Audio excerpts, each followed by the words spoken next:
It is November 14th, and it is at Sean Latham's birthday. Normally, Tuesday shows are a rundown of the weekend, a little chit-chatter about topical. Let's get topical, I say.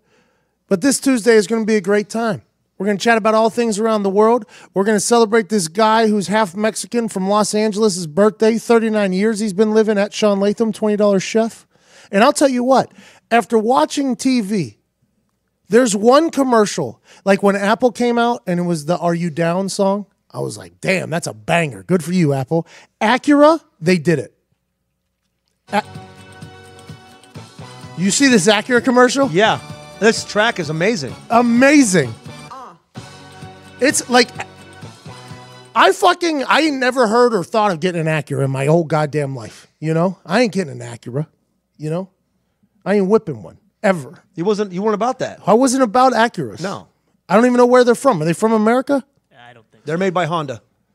So not from America. Japanese model. I enjoy driving American cars because I like American people making American things with American brains. I'm supporting the brand of America.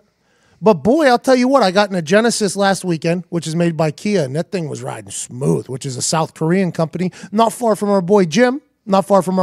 Jim Kong. Oh, Jimmy Kong. He's just one little wall away. You know? That shit's all about to end soon, it sounds like. Sounds like we're awfully close to that all ending soon, by the way. Oh, Trump said I would never call him fat. Subtweet at Jim Kong. Respect. Social media wars at an all-time high.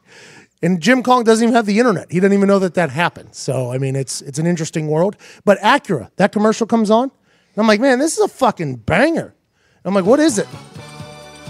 Sounds like it'd be like a detective in the 70s kind of action scene. I know you can feel that movement. So this is called The Movement by Kid Ink. And the picture on the album is actually of his hand covering his mouth. And his hand is an entire skeleton tattoo. It's an aggressive tattoo. You better hope your music is bangers because you ain't getting a regular job. It is Tuesday, November 14th. Sean Latham's birthday. He is here in studio. This is going to be a good one. Let's have some fun today. Hit the music.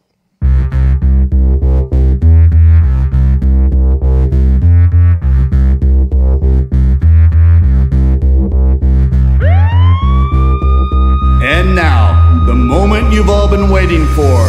He was a high school All-American, a college All-American. He was All-Pro in the NFL, but the thing that he's most proud of is during his show in Muncie, Indiana, he made a woman in the crowd laugh so hard, she shit her pants. Ladies and gentlemen, Pat McAfee! It feels good because that's Todd's intro for me whenever I'm going up onto a stand-up stage. Yeah. And then Black Betty hits, which is my intro song. Not only because Johnny Depp came walking out of that fucking airport like a boss in Blow, but also because my grandma's name was Betty. And my dad used to sing that song to her and she passed away. And I love that lady. So I'm like, everything's like, there's like real heart behind it. There's real meaning behind it. And Todd gives that intro right before it. It's just a magical moment that sends me up and onto a stage with a bottle of not wine, because you're not allowed to have wine on some theaters. Nope. And then you just chug that bottle down and tell some stories. I enjoy it a lot. I enjoy Todd's intro. That's a pretty ridiculous thing. How are you, Sean? Man, I'm good. I'm doing great, feeling real good. 39 is here. I made it. How do you feel? You're almost 40. Like, that's big, bro.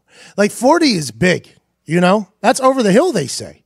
But now, like the old school famous people, they started pushing it back like 50's the new 40. Just as they're getting older, they're like changing the game almost, which I think you're doing. Yeah, I definitely 100% on my life do not feel like I am 365 days away from my 40th year. One more trip around the sun, bro. And that's it. And well, they say the sea is rising. Well, that's all right with me, because there ain't no other place than on the sea I'd rather be. And that second coming. It's right around the bend. That someday could be any day. This world is going to end, and that's all right. And that's okay. There ain't nothing we can do about the whole thing anyways. It's a hang-on kind of run. We're spinning through space and time, watching this big old rock, just trying to have some fun. So let's drink another beer Here's to another year. Let's take another crazy trip around the sun. That's what you just did. It's a clean ass song. That's Kenny Chesney. It doesn't make. By the way, I feel real fucking good about what just came out of my brain right there. Yeah, that was awesome. There was numerous times where I thought I was going to fuck it up. I was like, oh, we ain't got it. And then my brain just kept it going. I'm sure I missed a few there, but that song very much puts like a year in perspective the most to me, I think. Just one trip around the sun, cuz. One more and you're 40. You're officially over the hill. But 40 years old. I always, I always think about my mom being 40 when I was, when I was a kid. Oh. I'm like, oh, I'm almost 40. Like, oh, she's 40.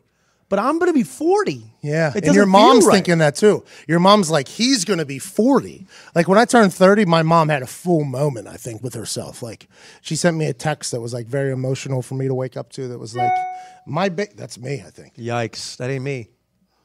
That's me. I wonder what that email is. Is that an impressive or important email? Or is it spam that I'm going to unsubscribe to and feel so good about? By the way, thanks for hitting me with that unsubscribe button. I didn't realize it. Up So there. nice. Bro, washing off chlamydia, washing off herpes. It's just ridding yourself of an email STD that has been showing up because you accidentally put your name on an emailing list years ago. And you have to go to a website and confirm it and okay it and answer a trivia question on why you want to unsubscribe. This might be Tim Cook's biggest thing he's done. The unsubscribe button at the top of the email. Man. That might be Tim Cook's most impressive thing he's ever done. I need a button that I can unsubscribe from shit that I have randomly being paid monthly out of my account that I've lost track of. Dude, I get charged for something that Apple just sends me a receipt for something. I'm like, when did I buy? What is this? I don't even think I've used that in the last. Apple should, and they never will because it's how they make money. Yeah. Just scraping those extra 3 months out of cents off. 40 million people I just pay for an extra 3 months. Yes. And they don't even think about sending you there has been no activity on blank app, which you are paying $6 for 5 months for. Do you think you want to quit this? No. It's just like they keep breaking it in. Keep it moving. Another receipt. Bro, it's very much like when the wrestling ring showed up at my house. Just random purchases just popping up in my email. Like, thank you. Here's your receipt for paying another $100 for some photo editing app that I've never used in my life. I'm like, who bought this? Who's using this? And how do I use this? I don't even know how to use this, Mr. Tim Cook. God damn it. Motherfuckers. Have you ever just purchased something and it just show up at your front driveway? And be Not like, on your level. It's on an 18-wheeler? It's on a fucking 18-wheeler? We had a discussion the other day about it. Where do you want me to put this thing? But it's What is nothing compared to what you do. Goats and fucking wrestling rings. But also, like I said, I make bad decisions. I said this on ours. I don't have that. I haven't done that very often because I've never had that kind of money to where I'm okay of doing that. Like, I agree. so, I mean, the other day I woke up still buzzing my ass off on Saturday morning, bought a PlayStation. That's probably the drunkest thing I bought. I'll tell you what, those hangover purchases, though, feel real good. You know? Like, sometimes I feel like I have my biggest moments of clarity in those hangover mornings because you give zero fucks about anything at that moment. That's my best snaps. When I'm still buzzing from the night before, my best snaps. I wake up early. I get out in the fucking streets. I get snapping. So before I did stand-up comedy, before I did it, I would tell stories with my friends, right? So I knew my comedy would be storytelling, and I did it with my friends. And I always realized when I was hungover, I crushed with my friends. I'm like, man, I am crushing right now. I don't know if it's because everybody's hungover. I don't know what it is. So like when I first started doing comedy, my thought was like, I got to get hungover now to get on stage. The show is at 8 o'clock tonight. Okay, so I got to get drunk by noon. Is that what it is? And then sleep, and then I'll be hungover. I was like trying to figure out if that was feasible, and it just wasn't. I wish I could do a show like 10:30 or 11 a.m. the next day after a big party, but it's hard to do. I don't know if we could schedule that. Yeah, that'd be a tough one. But boy, we would crush. Like hangover stories are the best stories. Every snap I do when I'm still hammered the next day. So much better. So much better. I talk shit to people in the street, but in a fun way. You know, I just get them involved in my snaps, just talking shit. It's like a mushroom in Mario. Boop, boop, boop. Yeah. Like it just benefits everything. It's like Toradol. Like I talked to AJ Hawk on Laces Out show. He said he never took Toradol, which is a drug in the NFL that you get injected into you. It's basically like a super anti-inflammatory, and the entire NFL operates on it. The entire NFL. It's like a magical, but they have no clue what the long-term effects are. Nobody has a clue. We don't got time for long-term effects around here, cuz. We don't, because you don't know, they haven't had time to study it, right? So I tore my meniscus mid-season 2011, right? So I tore my meniscus. It was my first time I knew I was going to have to go in for surgery. We were 2-14 that year. I was on pace to break a lot of punting records. Like the most punts in a half I almost had, the most punts in a year. We were real bad. Like the stats that don't matter and that are not good at all, I almost had them. Like most punts in a year for a punter in the history of football. Like we were 2 quarters away from getting that. But I had a torn meniscus in my plant leg, right? So in my plant leg, I had a torn meniscus. So I didn't really know. Like it hurt like a motherfucker. So torn meniscus basically just like a mobility limiter. Like it just pops in there. So when you walk up steps, it catches you. It like feels like a stabbing pain. And Vinatieri was like, oh, you got to try Toradol, man. It's like a super anti-inflammatory to like calm that thing down for a little bit. So I took it for the next game. And I was like, oh my God, like both knees feel good. Okay. The ankles all of a sudden. I didn't know my ankles hurt. I didn't know and now they're just feeling like ready to go. I was warmed up, ready to go. Bang, bang, bang. And I told Vinny, I was like, holy fuck, like this is incredible. He's like, yeah, it's people do it whenever they're hurt or whatever. And I literally used it every single game. But from then on, I was like, this seems like an ingredient that is available to NFL players. If you were to tell a chef like yourself, hey, this one ingredient right here will make everything you cook better. All you got to do is just put it on. Would you use it? I already do. It's called my towel. I throw it over my shoulder. But it's like that, though. Oh, yeah. It's an ingredient, right, that NFL players are, if you're on the injury report or rehabbing something and you need an anti-inflammatory, you can use it. And it is fucking magical. I'm being 100% serious when I say that. I am not a big injection guy. I don't like shots. I don't enjoy it. I ain't even fuck with the flu shot. I know it's a hustle, and I don't think it's going to work, and I don't enjoy getting. But this Toradol drug is just something that is immaculate. Does it work on sciatic nerves? Sciatica, I think it could fix your old ass up a little bit. I think it could help. I honestly believe it helps with. It's just a super anti-inflammatory, and I have no clue what it's going to do to my body later in life. But I'm excited to see because I think it's almost worth it for what it did for me. Toradol is a magic drug, and a lot of people in the NFL use it. At least the old school. I don't know what the new guys. This new era of NFL players is a complete different animal. I'm not sure if they'll get into it, but goddamn, I used it and I enjoyed it. I don't even know what to tell you. I just really loved it. I want to try some. A lot of people wonder like if it makes you loopy or if it's anything like that. The first time I took it, I felt a little like. I was like, I don't know, but I don't know if it was because I was in euphoria for how good my whole body felt. Like I was like, it was a euphoric situation. By the way, learned that word last week when talking to Chris Ballard. He was absolutely awesome. He came in. He was supposed to come in a couple weeks ago. He was like, listen, I would love to come do an interview. I love the Barstool Sports, everything about Barstool Sports. He said, I'm a big fan of just everything you're doing. He said, I want to get him for to do a conversation with you. I said, cool, man. That was 2 weeks ago. He never responded. So I was like, okay. He just stood me up. No big deal. You know, Peyton Manning didn't even give me a chance like to stand me up. He just said no right to my face. Chris Ballard was like, at least he gave me a chance. And then I got a text that was like, hey, I completely forgot about our conversation. How are you on Friday? And I was like, perfect. Let's go. So he came in. We had a great conversation with him, and he would refuse to speak into his microphone. I talk about it early in the conversation about how he needs to hold his microphone up to his face. So his mic sound is a little bit down, but I think you're going to really enjoy this conversation. I mean, there's only 32 dudes in the world that have his position. I mean, fantasy football is a gigantic thing. This guy does it for real. Like that's his real life job with hundreds of millions of dollars on the line. And he's just a calm, cool Southern boy, just a Southern, calm, cool, collected guy. You know, my biggest mistake or regret. He was awesome, man. I think you're going to enjoy this conversation. So, ladies and gentlemen, right before we play that, you're struggling to find the perfect gift for someone who has it all, aren't you? The holidays are fastly approaching. Ordering gifts for everyone on your list is easy. Now, with just one click of the mouse, I'm about to tell you about a deal that is so special that your mind is about to be blown. Your balls are about to be scratched. Your back is about to be tickled. Switch the last two.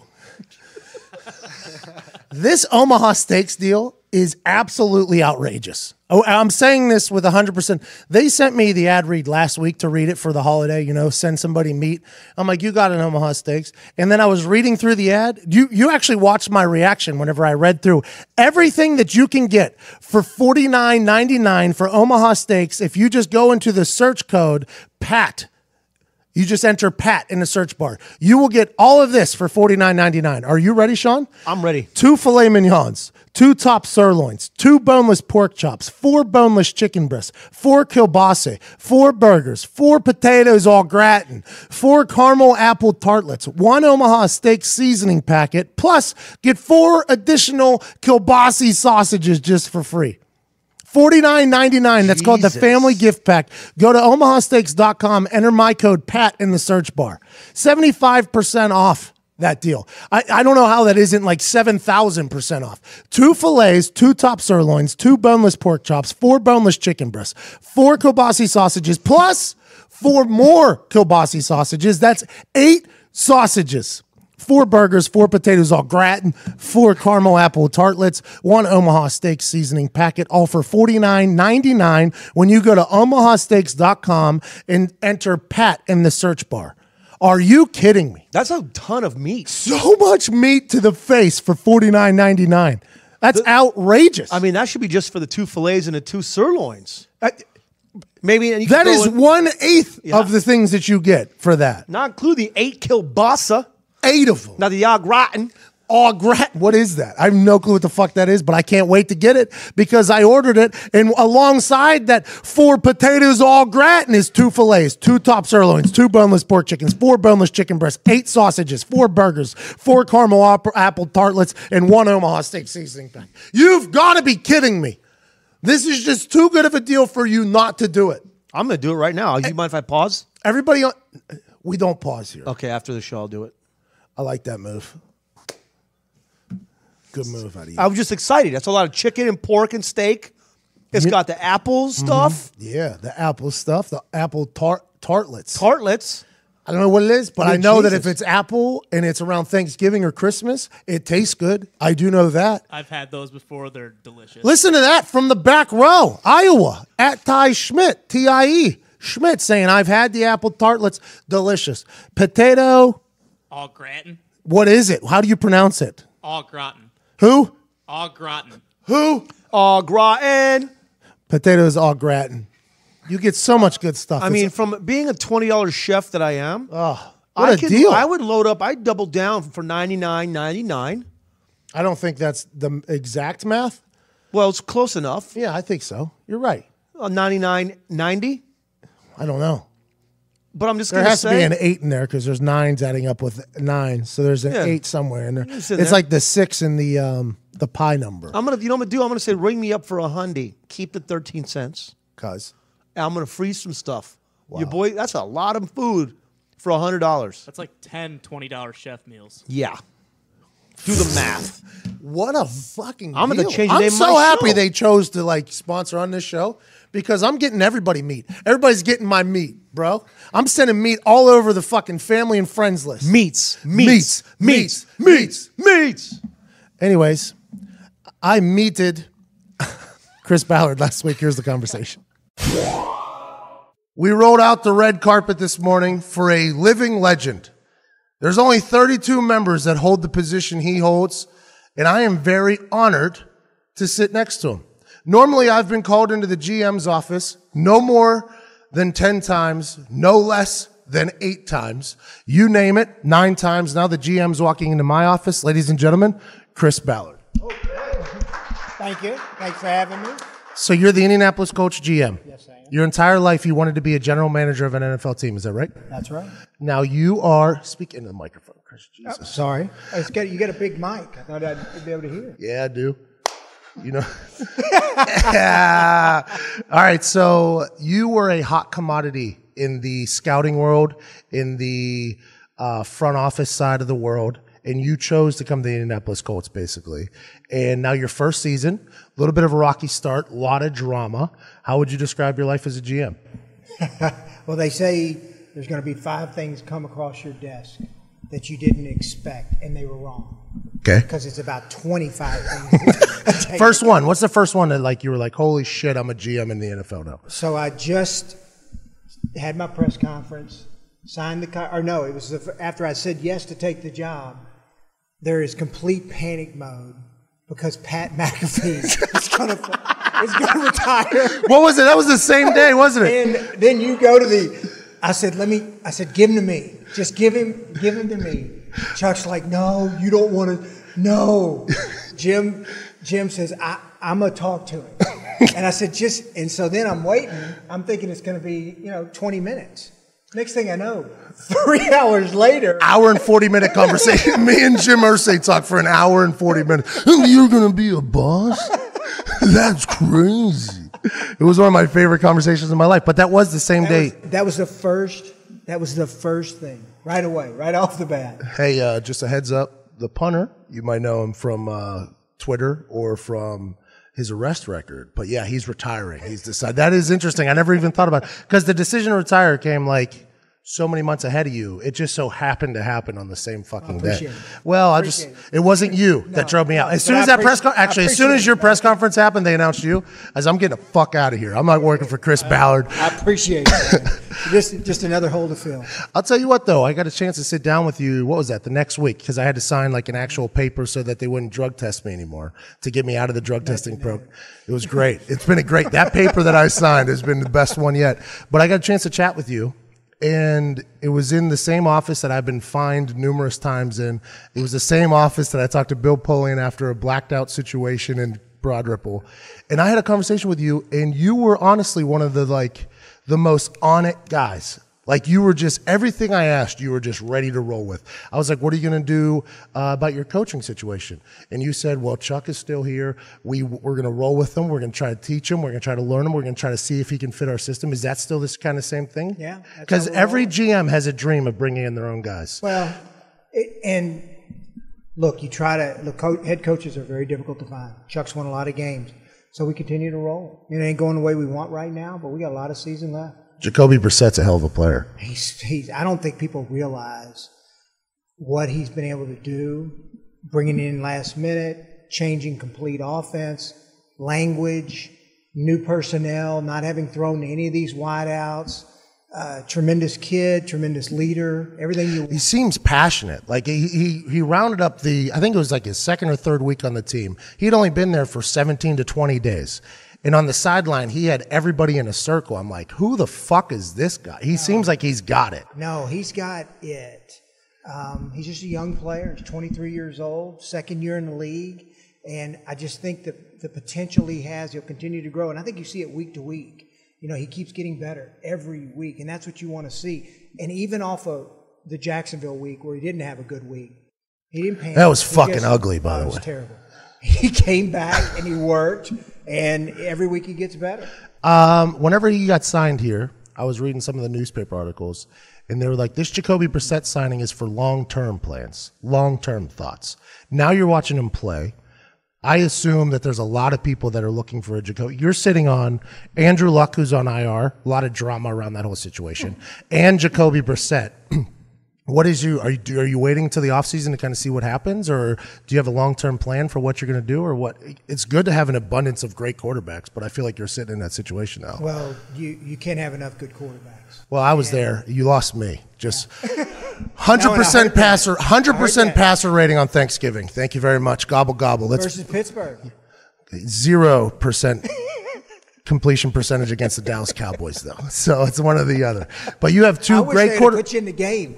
The one game they were going to put you in. Steelers. That's right. Yeah. I would have died, Chris. No. Yeah. No, Chris, I would have died. James Harrison. Have you ever seen any of his internet workout videos? All he does is what is that called where they put needles in you? All he does is acupuncture and lift cars. That's all he does. I got nothing to do with him, Chris. But you have two great quarterbacks right now in the Indianapolis Colts. And if you talk about Steven and Scott, I mean, you got an abundance of great quarterbacks right now. Have you thought about the plans for the future, or are you just going to kind of roll with it? We will never be short at that position.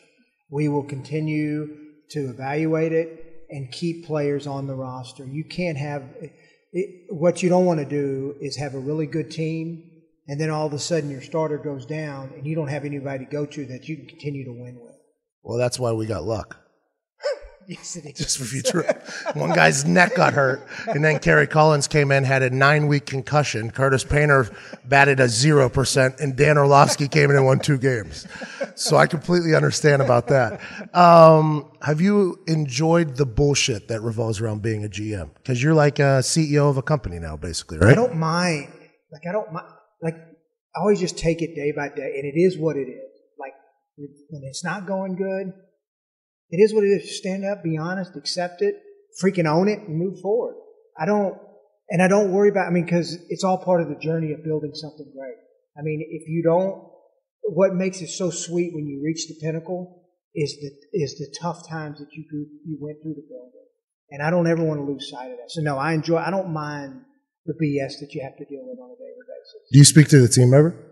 I've had my talks with the team, and I like being around the team. I like being around players. Like I like players. It's where we lose sight sometimes. This is a players' league, and everything we need to do to be successful needs to be about the player. From a medical standpoint, from a nutrition standpoint, from a rehab standpoint, from when they're done playing standpoint. I mean, it's our duty to give back to them. I mean, and I really have that perspective on it. Like I worry, like with you, you're a great example. You knew what you wanted to do. You knew what your life's work was going to be. You got to go chase your dream and get drunk and high and have conversations and talk to people. Let's go. Represent the Shield. But we have to be able to give our players guidance, and we have to give them a chance to be successful when their careers are over. Like it's one of my, like when veteran players that have played 10, 11, 12 years, whenever they walk out of the building, it's hard. When you retire, when you finish playing, it is hard. And because all of a sudden you don't have the camaraderie of the locker room. That's a big deal. You don't have Sunday. Because that feeling it gives all of us on Sunday is why we do what we do. Even the losses, they suck. But those feelings, those euphoria of winning games, and people don't realize the high that you get off of it. I mean, there's nothing like it. And so when that ends for a player that's been in the league for a long time, and even for a short period, that's hard. Yeah, because they still had it in college and in high school too, yeah, so it's like the same type of. And no, and it ends at all. I mean, look, at all different levels. Some guys it ends in high school, some college, some NFL. But there's a void in your life of what football is giving you, and the locker room is giving you, and Sunday is giving you, and we have to be able to help them find their way. Is that a GM's role or more so the league? Like, what do you? Or now, do you more represent the league or the team? Like, no, we represent the team. So, like, when you go into business meetings with other GMs, it's basically about the game as opposed to the business? It's about the game. Yeah, it's about the game. Do you have any talks about the business of the NFL? Like, do you have a big dick in that meeting? Like, hey, I think we should do this? Or I got a very small PP in that meeting. It's all right, man. You look like you're 12, so I gotta understand that. How old does Cal look? Yeah, he looks like a child too. I don't know. Are you work for him? Are you in the scouting department? Nice. Let me just Hold on. We need to get Cal. Come get Cal. Come here for a second. Look, we need to find Cal. Is he single? How old are you, Cal? Come here, bub. Cal, where are you from? Chicago. How'd you get this gig?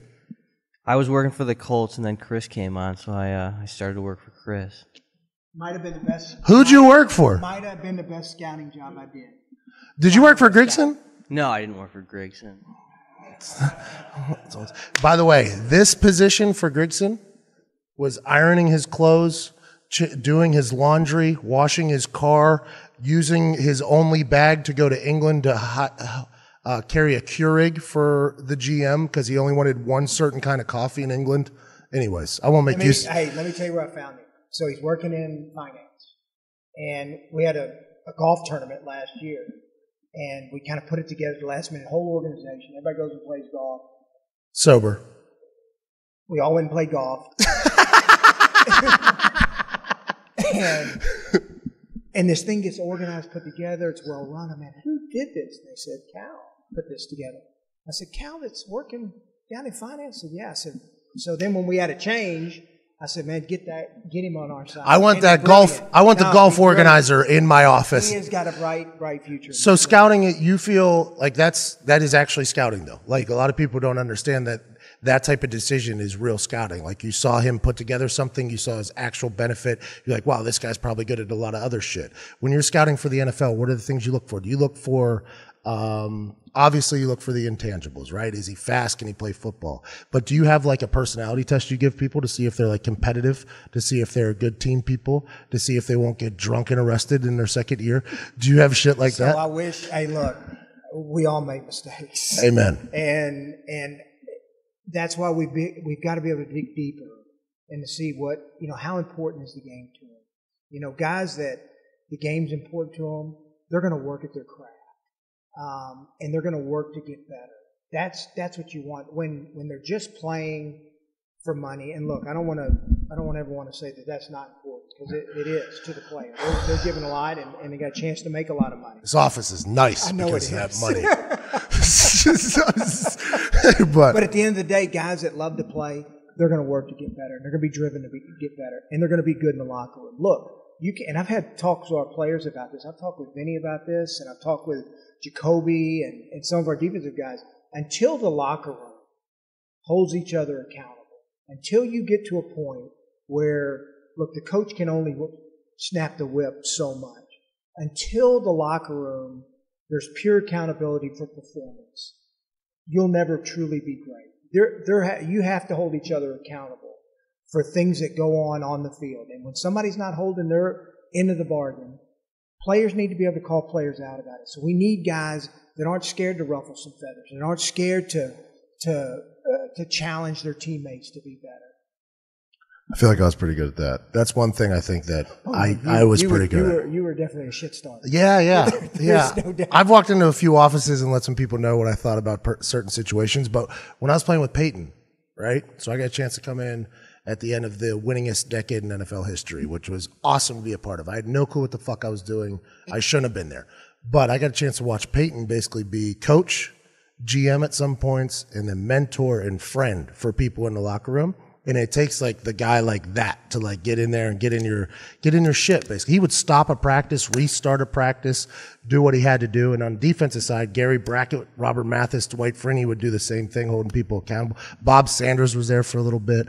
Who on this team that you have now, it's a young fucking team, do you have hopes for to be like the flag holders for the squad? So we're getting a couple back. So there's been some surprises. Matthias Farley. He was a PP for me for a long time and a gunner. He kicked one in the end zone from the 2-yard line.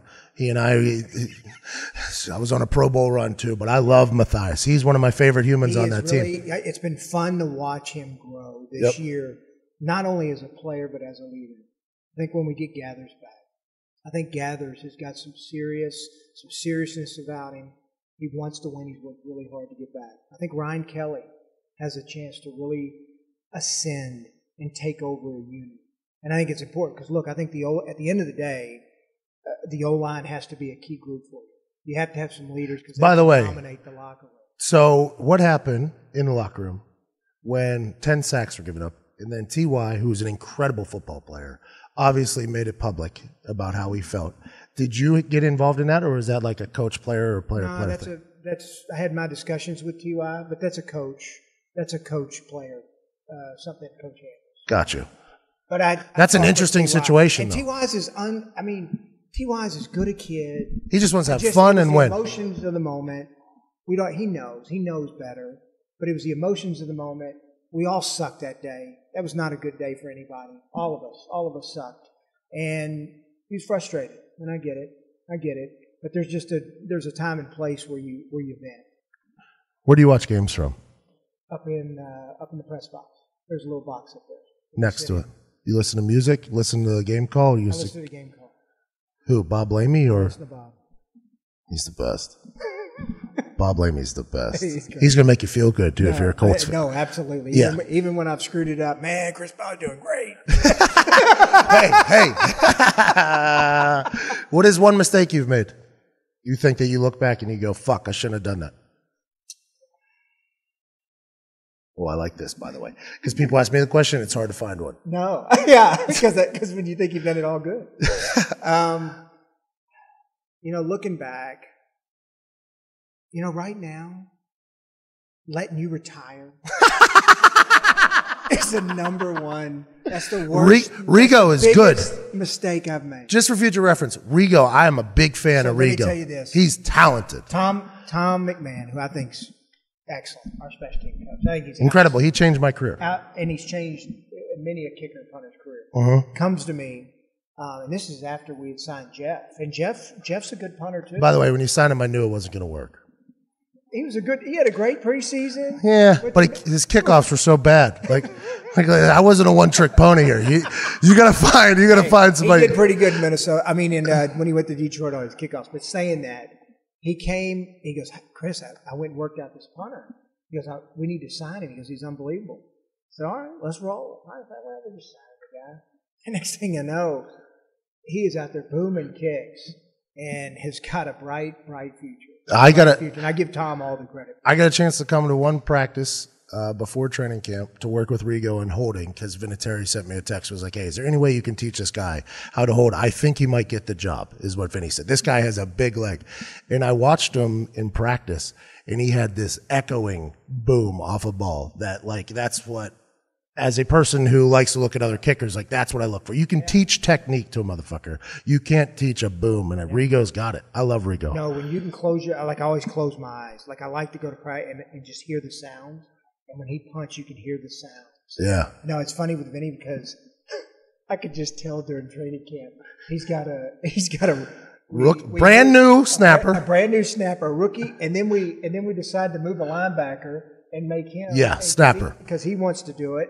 And is doing well at it. And we got a rookie holder, and I could just see the death stares about twice a week. Yeah, Vinny's like, "Hey, motherfucker, man, I'm like 47 years old, and you got these two 12-year-olds holding for me." I gotta tell you a story. Yeah, how is your relationship with Vinny? It's good. Is he older than you?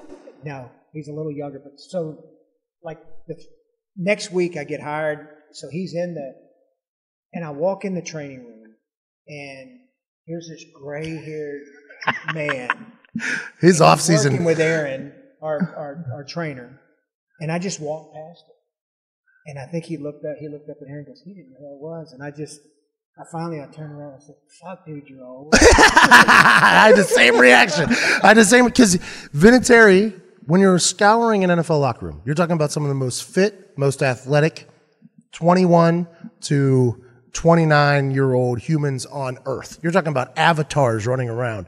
And then you see Vinny, this short little fella from South Dakota who's got this gigantic gray beard, and you're like, what the fuck is that? And then that just so happens to be the greatest, maybe football player to ever watch. He's going to score the most points in the history of the game. He's unbelievable. He's unbelievable. The way he prepares, the way how he is in the locker room, there's not a negative to him, and he is. I mean, look, we got two guys on our team that I think are truly special, and they're going to be Hall of Famers, Frank Gore and Adam Vinatieri. And I've been just, what luck to be able to be around them. Frank Gore loves football, man.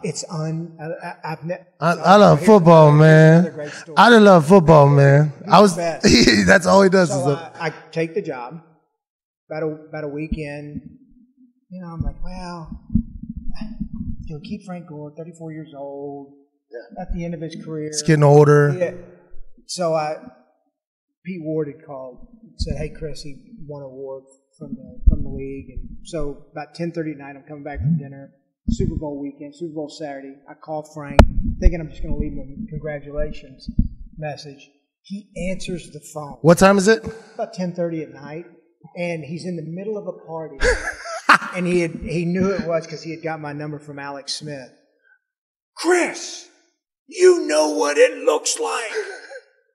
We are going to win." And I could just feel the passion. I went in the next day and watched every freaking snap of Frank Gore and said, "No way am I letting this guy off this football field." So he called you, and you called him. He answers, and he was ready. He had your phone number already from Alex Smith.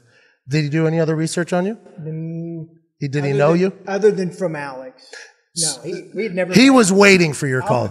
We had never met, and it was funny to. I mean, he's just accepted this award. He's in the middle of a Super Bowl party, but Frank Gore loves. He is. If you could have 53 Frank Gores, ugh. I mean, he loves football. He's passionate. He's a great teammate. He wants to win. He's willing to put in the time to win. He's everything you want. I was sitting on a plane ride home last year after the Oakland Raiders game. It was our last away game, I believe. Or maybe it was, I don't know. I think it was our last away game. And I was just sitting there, and word had gotten out that I was done, right? And Frank Gore comes up and sits next to me and goes, "Hey, dog, you would have loved our team in San Fran, man. You would have fit in perfect, man.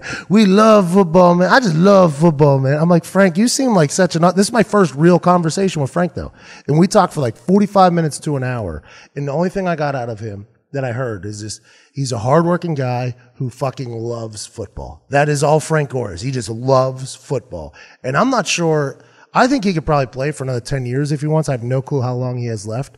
But the utmost respect for that guy is outrageous. Never been around a guy that prepares.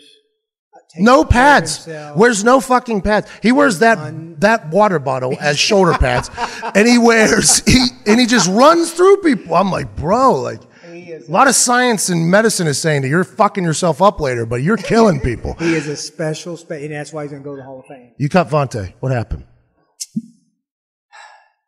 Because Vontae's a good kid, man. Hey, dog. He is a good kid. Just at the end of the day, his performance had fell off. So he was a high-priced player.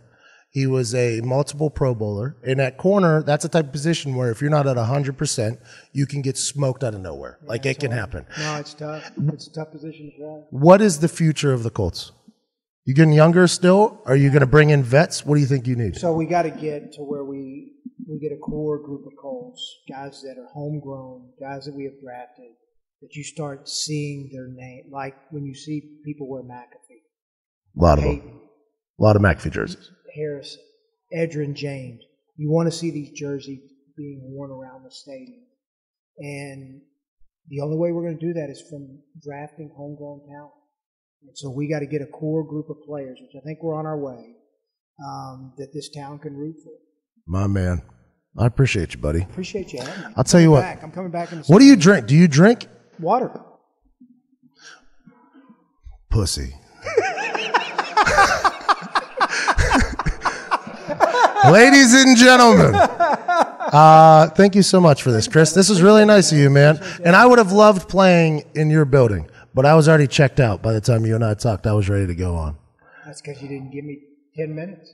I gave you 25 minutes that day in Europe, but I was already decided. I had already flipped the switch. I'm excited to see the future of the Colts under you, man. Every single decision you make, and this is just something. So, like, my issue with the previous GM is I came in under Polian, right? He was a Hall of Famer. So, like, the way he would handle shit, I'd be like, okay, this is probably how it's supposed to be. Like, I'm a sponge when it comes to, like, watching things. Now, granted, I party a lot. I have a good time, but I enjoy learning from people. The new GM came in and just everything he did I thought was wrong. And it was. And then now you've come in, and I really believe, like, the moves you're making and the decisions you're making, although they're difficult and maybe uncomfortable, like, I'm sure cutting Vontae was a very uncomfortable decision. That's a very uncomfortable decision. Yeah. That's a high tier player with a name. Putting Andrew Luck on IR after not putting him on PUP, wasting a roster spot for the first 6 weeks. I questioned you heavy for that. Imagine that. Yeah. And then, not the only one. Yeah. But then you made the hard decision to send him on IR. That's a fucking hard decision because that guy, a lot of tickets were sold with him coming back. The goal was him come back. Then you had to make the hard decision for the best for the team. Trading for a quarterback 4 days before the fucking season starts. You've done a lot of awesome things, man. Yeah. Big old ball sack on you, I think. And I I like that. I feel like you very much want to win just as much as the players do. And that's absolutely awesome. Yeah. Ladies and gentlemen, Chris Ballard, GM of the Indianapolis Colts. You rolled out the red carpet. I really did. If you watch the video on our Facebook page, Pat McAfee Inc. and Barstool Heartland, we set up its own little studio for him because I didn't want him to feel like he had to sit at my desk. Now, listen, just like I mentioned to him, I've been called into the Colts GM office numerous times in my career. Numerous. Never positive situations. Usually at least 10 to 40K on the line. Now, accurate assessment. Now the GM's coming to my office. Hey, come in my office. We're going to have a good conversation. I'm going to ask you some questions about some things. Hey, Hey, how about that old GM, huh? He's out here just flopping the trade deadline all up. bro. There's so much shit. I think this is a good time to get into the NFL because what a fucking weekend it was. At Tactical Diggs, who has NFL Quick Hits with Diggs every Monday through Thursday or Wednesday now. He's just cutting days off of his schedule anytime he wants. He basically runs through everything you need to know in the NFL. We're about to do one play. He's about to give 40 seconds, one play clock, and he's going to sum up the entire weekend. And I'm excited to judge him if it's good, judge him if it's bad, and have a great conversation about the NFL this past weekend. So we're going to bring into the studio right now at Tactical Diggs. So Diggs has just come into the room, Tactical Diggs, and he said he had the ability to sum up the entire NFL weekend in 40 seconds. And I said, let's go. I want to hear it. So what I'm going to do is I'm going to start a clock, and we're going to see 40 seconds. And 40 seconds is the play clock. It is. Unless the ball is spotted or foul, it is 25 seconds. But if not, if it's just continuous run of play, it's 40 seconds. So, Diggs, that was pretty clever there, huh? That's like mainstream media shit right there. Let's do a play clock with Diggs. Play clock with Diggs. Ba-da-ba. All right. All right, the entire week in 40 seconds with your friend, Lovable at Tactical Diggs. Ready and go. Packers, Bears, John Fox, worst challenge of the year, Pack wins. Browns, Lions, Browns, not a good idea to run a quarterback sneak from the 3 with no timeouts and 15 seconds left. Lions win. Steelers, Colts, Steelers bad, Colts okay, Steelers win. Jags, Chargers, fake punt touchdowns, Rivers picks, revenge kicks, Jags win. Saints, Bills, Bills Mafia streaker, awesome, Saints win by 37. Jets, Bucks, Fitzpatrick, McCown, back-to-back interceptions, back-to-back plays, Bucks wins. 25 seconds in. Vikes, Redskins, catch of the year from no one anyone knows. Vikes, leapfrog, Vikes win. Bengals, Titans, normal Sunday. Vontez gets tossed, Titans win. Texans, Rams, Savage bad, Goff good, Rams win. Falcon, Cowboys, don't care. Jerry's getting a mutiny 3, against all the other. 2, Giants, 49ers, Brock through, hit a guy in the face. Wow! Wow! Go, Diggs. Play clock with Diggs. Wow. That was incredible. Thank you, thank you. That was really good. You had some rhymes in there. What was your bars in the middle that we heard? Fake punt touchdowns, Rivers picks, lane hits, revenge kicks, Jags win. Wow. That was awesome. A little fucking William Let's Shakespeare. go. You just told him this segment like 25 minutes ago. Hey, let's make that a segment. He went up there and pounded that out. I could knock this out every Tuesday episode easily. Wow. Easily. At Tactical Diggs just worked his way into the Tuesday show. Add it to the resume. In an incredible fashion. That was really fucking good. That was like back in the day what Boomer used to do. Whenever he did like the fastest 2 minutes. Yeah. But man, I feel like you only need 40 seconds in the modern day. Listen, if you could get a play call in and a play call off and make adjustments and Omaha and all that shit in 40 seconds, I should be able to recap the NFL in 40 You know what? seconds. You're 100% right. Omaha! I Omaha'd once. Guys. Did you? Twice. Palamalu Oh, yeah, I know that one. and the throw in Dallas. That was a full-on audible by old numero uno for a big fail. You hold revenge, you hold it against that guy who didn't catch that ball? Dewey McDonald's a good guy. He really is. Dewey McDonald's he is a good guy. Boy, God damn it, Dewey. That would have been nice if he caught that. But he's made so many plays. Just shit happens, you know? It wasn't meant to be, bro. A lot of people drop balls. Wasn't meant to be. It's okay. I mean, great players, you know, They make great plays. in big situations. That was a big one. But Dewey McDonald saved my ass like 5 times that year. So I can't be mad at him because he's such a good guy. No. But fucking hey, you in Jerry World, right there. 100,000 people, go-go dancers up in the sky, in like a sky box. Papa John's is there. Hey! Couple years, I'm going to be out of this league. Couple years, he's there, just waving up there in the sky box. Oh, Papa John. First quarter, our first series, we gained -2 yards. Trent Richardson zagging. Just a zigga. Just one zig would have been great. But he's killing it in Canadian Football League. Hopefully he figures it out. And boy, we get that first down. It's a whole different ball game. Instead, they get the ball on the 18. And they go on to score about 100 points in this. And that's where it all started. So it's a good day. Good day. It was a tough day. I got yelled at the next day. Told we're never doing that play ever again. If your gunner's wide open, you are not allowed to throw it unless we tell you can throw it. I said, why? Because one ball is dropped. Are you never going to throw it again to any wide receiver that drops the ball? Are we just going to completely bow down because one unfortunate happening? And they said, yes. I said, all right. I really wanted to keep it in. I loved it. That should have been a touchdown. I was upset. But it happens. How is that your fault if you deliver a primetime Dilfer's dime? It was, by the way, been working on that throw for a long time. Street football back in the day, backyard football back in the day. College, I used to practice against the defense, the scout team. I used to run scout team offense.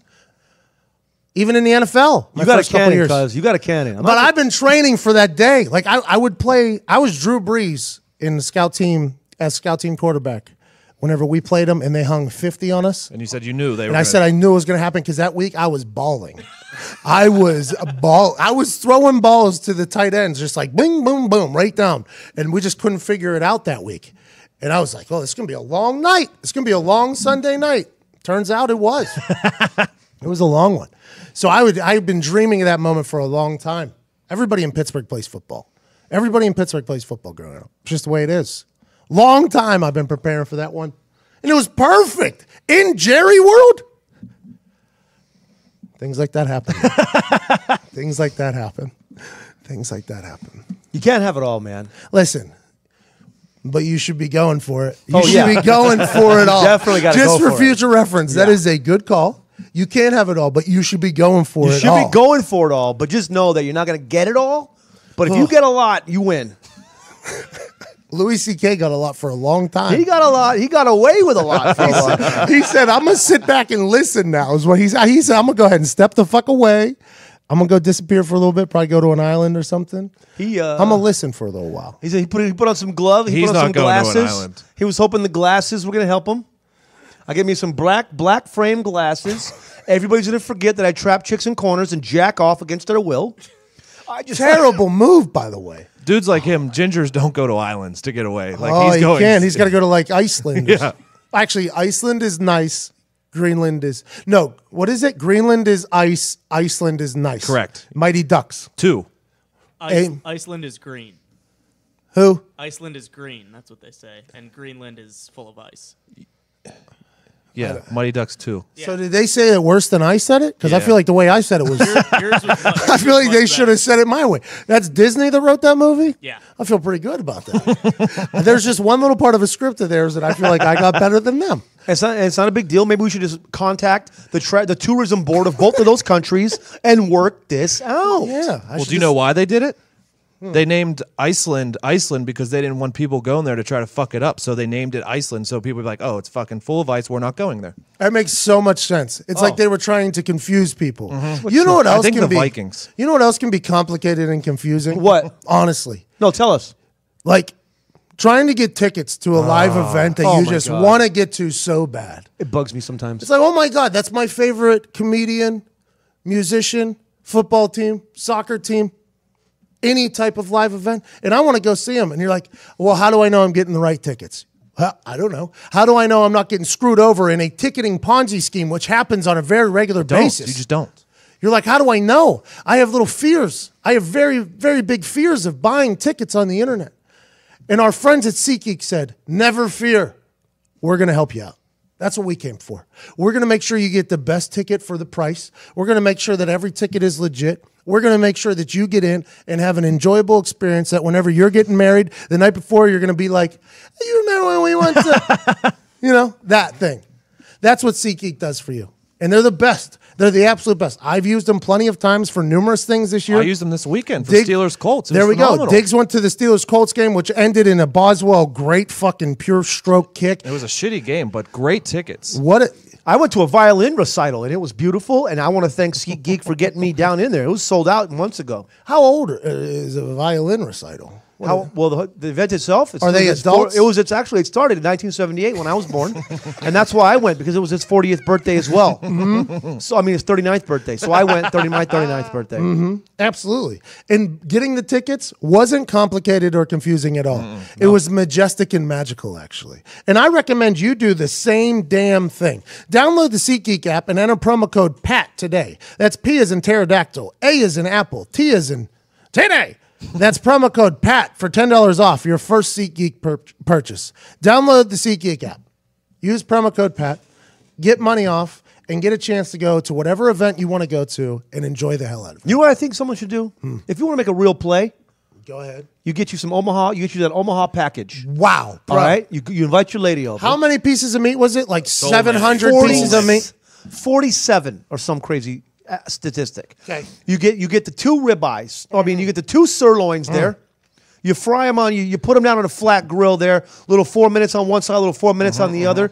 You whip together the potatoes all rotten. Oh, gratin. Okay. You eat up. Clack. You get a little glass of wine. How you like me now? You have a little garnish, a little pop, maybe a little parsley or something. Pang, pang. Then you're gonna eat it up, drink a glass of wine, and get your tickets. Go right to your confirmation email. Wow. And then go right to the event. You Uber to the event. Unsubscribe from any other ticketing company that you have hated before. Yeah. Right there at the top of your email. I'd like to unsubscribe from this forever. Yep. And you scroll through, you go to SeatGeek, and you're like, boom, this is where it's at. Here we go. Got a receipt, going to an event. Flash the receipt to your boo-boo. Like, look at this. SeatGeek hooked me up. 3rd row, boo-boo. Let's Bang. do this. How do you like that? Now your belly's full with my delicious Omaha steaks meal I whipped up. We're going to go to this event that we picked up some tickets off of SeatGeek, and I'm going to Uber there because I'm safe Yeah, you are. and I make good decisions. That's what because you're an adult. I watch real events, I eat real food, and I travel safely. And you're 39 now. Boom. 39, mama. Tiggs, how do you feel about that? He's 39. Yikes. I'm just a little. I feel bad that I just found out it was your birthday. No, it's Just now you found that out? Yeah. Wow. it's not- yeah, Terrible person. It's okay. You're a real big piece of shit, but no, I'm just kidding. No, I don't expect dudes to know. I mean, I agree. don't know anybody's birthday. Facebook was clutch for a long Yeah. time. Yeah. On like a heads up. Even like they give you a heads up for real. Like in the morning, they even show you like last year you posted this photo, just a heads up. Maybe it's an anniversary or something. Something you should think about. My birthday is 9 months to the day from Valentine's Day. My dad was a G. He was closing on Valentine's Day. This is a safe place, right? 100%. I can super talk safe. about things and no one will judge me. 9 months after Valentine's Day, Sean Latham is born. It's like, yo, it's your boy, the The- love child. It's like the old school. For like the last 6 years, I hate Facebook, so I always deactivated it. But for like 2 weeks before my birthday, I would reactivate it just to see who would say happy birthday to me. On your wall. Classic move. Huh? That's a classic move. Thank you, Ty. I 'Cause then appreciate that. Then you know who, like if someone says happy birthday, it's like, all right, well, maybe I need to say happy birthday Correct. to them. If not, fuck them. You're done with Well, them. no, I'm not saying happy birthday to them either because I'm deactivating my No, Facebook listen. right after. Power play. There are 2 types of friends. 3 types of friends. There are friends that text you happy birthday. There are friends that post on your wall happy birthday. And there are friends that text and post on your wall happy birthday. I don't like that third one. Those are the loyalists. I like Those the FaceTime. try hard. On someone's birthday. Talk some shit. Yeah, but involving Facebook wall. Oh, yeah. There's either the people who are strictly Facebook wall happy birthday-ers, who I think are only doing this at a point just to scheme you to say happy birthday on their wall. This is a you scratch my back, I'll scratch yours type situation. And it's such an interesting one. My Facebook is a hilarious. I haven't used my personal Facebook in years. I keep up with Phil's kids and his family, which he's at the level of creating a little small Maine's army over there. But it's cool for me to keep up with them. Like he posts pictures of his family. I get to see them. It was really cool for me whenever I was in Indianapolis. Everybody was either in West Virginia or Pittsburgh, like keeping up with everybody. But it's just it's wild shit, bro. It just resets your Facebook. It's like your whole wall gets Because butt out of fucked. nowhere, people you ain't never talked to, out of nowhere, just like, happy birthday, hope life is good. And for a little bit, I'm like, oh, that's so nice. Because it does feel good. It really does feel good. But then I'm like, oh, should I let them know? I blocked my wall one year. I blocked my wall. I said no posting because I didn't want to feel obligated to post back or to like everything. I didn't want to feel obligated to do that because, hey, listen, not a lot of us, I don't know a lot of you. If I got like 10 people that were doing it, no big deal.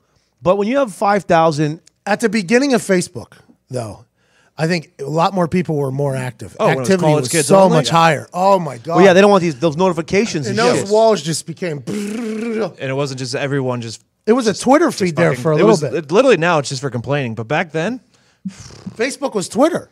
I used to have some fun. I don't do shit on Facebook regular anymore. I mean, in my fan page, I post my shit. And What's I that? share What's my your fan videos. page? Sean Latham Comedy. On Facebook, little plug there. A little plug. Hit a little follow, folly, SHAUN. a little likey like, Yeah, but I mean, regular Facebook, it's just subscribe, subscribe. little click how you like me now. No, you're not doing it right. The king of advertising says, forget it. I think once grandparents got on Facebook, Yep. it That was a out wrap. the door. Bro, it changed the game. My Yeah, mom that and was dad it. started Facebooking heavy, and I'm like, where am I right now? Because Facebook is everybody on earth. I've been giving Facebook rants these last couple of weeks because I don't think people truly understand how much they rule the world. Yeah, I asked you, does Apple have more power or does Facebook have more power? Facebook, by far. I agree with you after what you told me. Facebook's the whole world. Amazon or Facebook. Facebook is the whole world. Yeah. But literally you the need whole Apple world. to even see Facebook almost. No, because Android, he said. And that's, Android, that's man. what completely turned me around. Facebook, everybody, even if they don't have an iPhone, they're on their computer on Facebook. Everybody's on Facebook. The entire world is on Facebook. The youngest of young to the oldest of old. 80-year-olds are on fucking Facebook. Everybody's on there. Who At has least a once. who has the higher net worth of the two companies? I think Facebook's worth is whatever our business is in Facebook. Like it's its own world. They're going to make so much money. It's outrageous. I mean, I think Zuckerberg is definitely worth more than any of those guys. No, the Amazon guy is now the richest dude in the world. Isn't that's he? only because Mark Zuckerberg hasn't decided to be the richest guy on earth. If he wanted to, he could sell the company. He could sell Facebook for whatever limited $1 trillion price tag he wanted to put on there, and he would be the richest guy on earth like he's that. got a $74 billion net worth, and it doesn't even say. It just says Mark Zuckerberg. And not he could Facebook. sell it for so much more if he wanted to be. So I understand how people say like this guy's net worth, he's the most, but I feel like if Facebook ever went up for sale, there would be probably $1 trillion. It's everything. It's everybody's on there. I think of like what idea he's got in his brain next too. I mean, he's obviously just, like when he decides like, all right, I'm done with this and I want to do something else, like who's to say that isn't just going to blow up and explode too? Yeah, just like Elon Musk, right? That guy's created like $3 billion ideas. Just bing, boom, boom, boom, it's another teardrop. Not a big deal. Here's $1 billion idea. Whatever they want to do. Do you remember? That started as a hot or not app, by the way. Facebook started out as the first Tinder, basically. Yeah, the Winklevosses made it. Yikes! You think the Winklevosses are still like, yeah, this is what we would have done with it? No, you wouldn't have. No, you wouldn't have, Vossi, Winklevi. You would not have, cuz. So don't even come up with that bullshit. You remember the day you got that college email address and it meant that you were allowed to sign up for Facebook? I think my year was the first year of that. It was close. No, because Nick's a year older. He thinks he was the first year. I don't think so. I think he was a freshman. Oh, maybe you're right. I think he was a freshman. I was a senior in high school. And Phil, the same guy that I watched, he was like, it was hilarious. He's like, you signed up for Facebook yet? I was like, no, what's that? He was like, oh, you got to have a college email. Does West Virginia even have those? He was going to Pitt, right? Like before he even got in, he was like talking shit. I'm like, I have a fucking email. Get off my dick, bro. And he was like, yeah, you got to go to Facebook. Everybody's doing it. I was like, oh, this is awesome. And you get in there, and it was just this little world in there. It was its own world on the internet, just out of nowhere. It was like a message board that just got duplicated and bettered by $1 trillion. The move was once you got on it, you would search your class, like I did Duquesne 2010, and just friended every single girl that was in that class. Yep. Real creep move, guys. No. It's Yeah, building yeah. your network. Yeah. No. You used to be able to like post your class schedule on there. Too, I didn't do that. Like, That's a fucking weird move, Yeah, no, I Ty. remember hearing people do that. Like, well, A block, I have this. B block, I have this. Too much information. Dude. College was outrageous. The worst part was when games became big, and then I started blowing up my noties with fucking everybody hitting you with the game. Yeah, like I don't want to play the farm game Farmville. because what is Farmville was the worst. it? I ain't never played it. I haven't either. Now listen, I understand people love it because I got into Sims I love Sims. Yeah. You're going to hear me talk Same about shit. Sims in this conversation with Michelle Morrow after the bonus conversation with Michelle Morrow today, who's like a super gamer.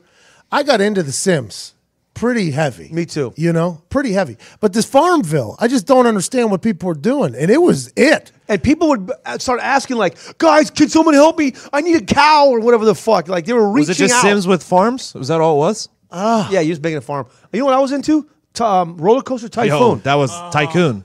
Yeah. Who? Roller Coaster Tycoon. Typhoon. I don't think I know what that Tycoon. one is. You built your own park, and then Same people as- would come in. You could do it with zoos and shit too. Huh? Yeah. We bought a zoo. That's a good movie. By the way, it's a little bit of heartbreaker there. Shout out Matt Damon. Shout out. Shout out Matt Damon. But can Matt Damon stop going to space and getting lost?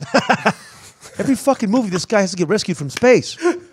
It's like, that's enough. No more space movies, Bro, bro. learn from your fucking mistakes in the past. How many bro. times can you go to Mars and not get back? Come on, bro. I What other understand- one did he not? Which other one did he? There was get at lost? least two Interstellar. movies. He sucked. Are you in confusing him Interstellar. with Whoa. McConaughey? He was good, but like his character sucked. Spoiler alert. Jesus Christ. Yikes! When that movie come out? Like Years 4 ago. years 3 ago. years Yeah. ago. That's I haven't seen it. You know I've never seen it. I got a new movie suggestion. Huh? It's Matthew McConaughey. Who? It's called Gold. Oh, I've been skipping over that on my Watch it. Fire Stick. I need. Watch I it. should. It's fucking Fire dope. stick. What the fuck's a fire stick? It's illegal, and you could get every single TV show and movie out there. Huh? It's a little Android stick you stick in your fucking TV. You got to jailbreak it. You got to get it out of jail. This is the most Italian thing I've heard. You watch TV in an Italian fashion. This is unbelievable. Go on OfferUp and just type in Fire Stick, and there's, I mean, it's a super hustle. You buy these things for like $30, and then you jailbreak them and sell them for $80, because no one else had to jailbreak them. So it's a monster fucking hustle, but it works. It's called It's Cody. like the black box back in the day. Yeah, Like exactly. whenever you used to steal pay-per-views, they're like, "Oh, you'll go to I had a federal black prison." box. I had a black box. It's like Game $200. Genie, where you get every game. Never heard of it. Black boxes were the shit. Yeah, black boxes were a big deal. I used to go down to my friend's house. The Craig household used to have a black box, and we'd watch the Watch WWF wresling pay-per-views. Me and my roommate split the Sable cost. showed her titties. with the black stars. Yeah, with the hands. Or was the hands? My Hands bad. down the winner. Yeah. I was watching on TV as a kid. Sable. I'm never balls forget deep that. right now in The Wire season 2. Great Ziggy show. Sabatia. Big fan of season 2. I tried to watch. I feel like that movie that you're going to get hooked to that. I feel like you're going to get It's- hooked yeah. to that. Oh, I Season am. 2 is my least favorite, by the way. So It is? Yeah. I like it better than season 1. down I on ain't the never docks. seen it. They're down on the docks and shit. Oh, you're going down in water. Yeah. So I don't. I've never seen it, but people get hooked to The Wire. Sopranos, same thing. Yeah. Sopranos episode 1. And Breaking Bad, same thing. I've been watching the fuck out of episode 1 alone. Just over and over. Because I put some, I start by, when I leave my house in the morning, I put that on so my dog can hang out and watch Tony Soprano. Are you trying to turn your dog into a gangster? Well, my dog's, Hey, toughen up, Ari. she's been going around the neighborhood. She's got fucking people giving her VIG. The VIG is running. She the day I came home, there was $3,500 in an envelope in my, on my couch. I said, "Where'd you get this?" She said, "Don't ask questions." You said Ari's running around the neighborhood. Oh my God. Hey, Chef, don't ask questions Hey, you don't want answers to. Dak Prescott was supposed to come on the show, by the way, and he canceled. Oh, because they lost? I'm about tired of people canceling on the show. Jerry Ferrera, Turtle, canceled. Come last on, second. fucking turtle. And now Dak. Is it because they lost? Or is it don't because know. there's a mutiny against Jerry? I'm assuming it's because they lost and he got sacked 6 times by one dude. I wouldn't want to do any interviews either. But goddamn, how about a heads up? Like, hey, we will, if the Dallas Cowboys win, you'll do this. As opposed to like, hey, your Thursday show, there's going to be a good portion of it where you're chatting with the starting quarterback of the Dallas Cowboys. Like, I'm sure that wouldn't have been a good conversation. So now we got to rearrange a whole fucking show. That's what I'm thinking about right now. We're mid-show, and I'm just like, fuck. I got to figure out Thursday's show. This is unbelievable. Oh, well. Have you talked about the mutiny against your boy? Who that? Jerry. Jerry. Supposedly, all the owners are saying that if Jerry sues the NFL, they have a way that they can make Jerry sell the Cowboys. Article 8, because he's fucking Bro. impeding on the something of the So- fucking NFL. The guy that let us into Bankers Life Fieldhouse last week. Love that guy, by the way. He was awesome. Great. He He survived cancer, that guy. Bro, him busting your chops was killing me. He was letting you have it. He knows everybody. His name's Eddie White, right? He literally knows everybody. He's a talker. He's good. He's funny. He's quick-witted. He's a Pennsylvania guy, so he's like, he has a lot of shit to him, right?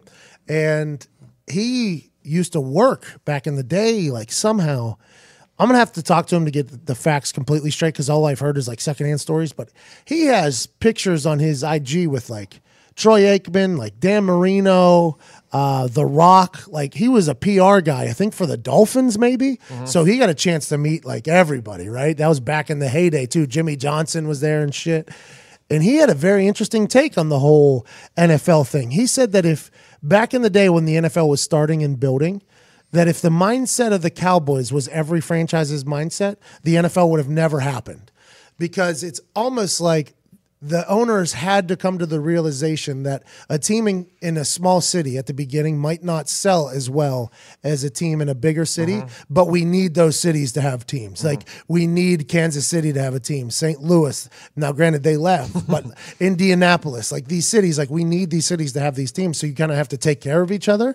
And it's very interesting that perspective, because he was like, hey, this is what the other side is thinking out loud. They're like, we got to take care of each other. When in my mind, I've always been like, Jerry owns his own stadium, does his own rights. Like I respect it. Like that's a boss fucking move. But then you think bigger picture. It's like, that's an interesting way to look at it. Like, are we looking out for the entire NFL? Which I think that conversation is probably going to happen at some point, because this is an interesting dynamic here. This whole Dallas Cowboy owner wanting to eliminate, he wants to get rid of Goodell, right? He said he's going to sue the NFL if they extend Rodgers' contract.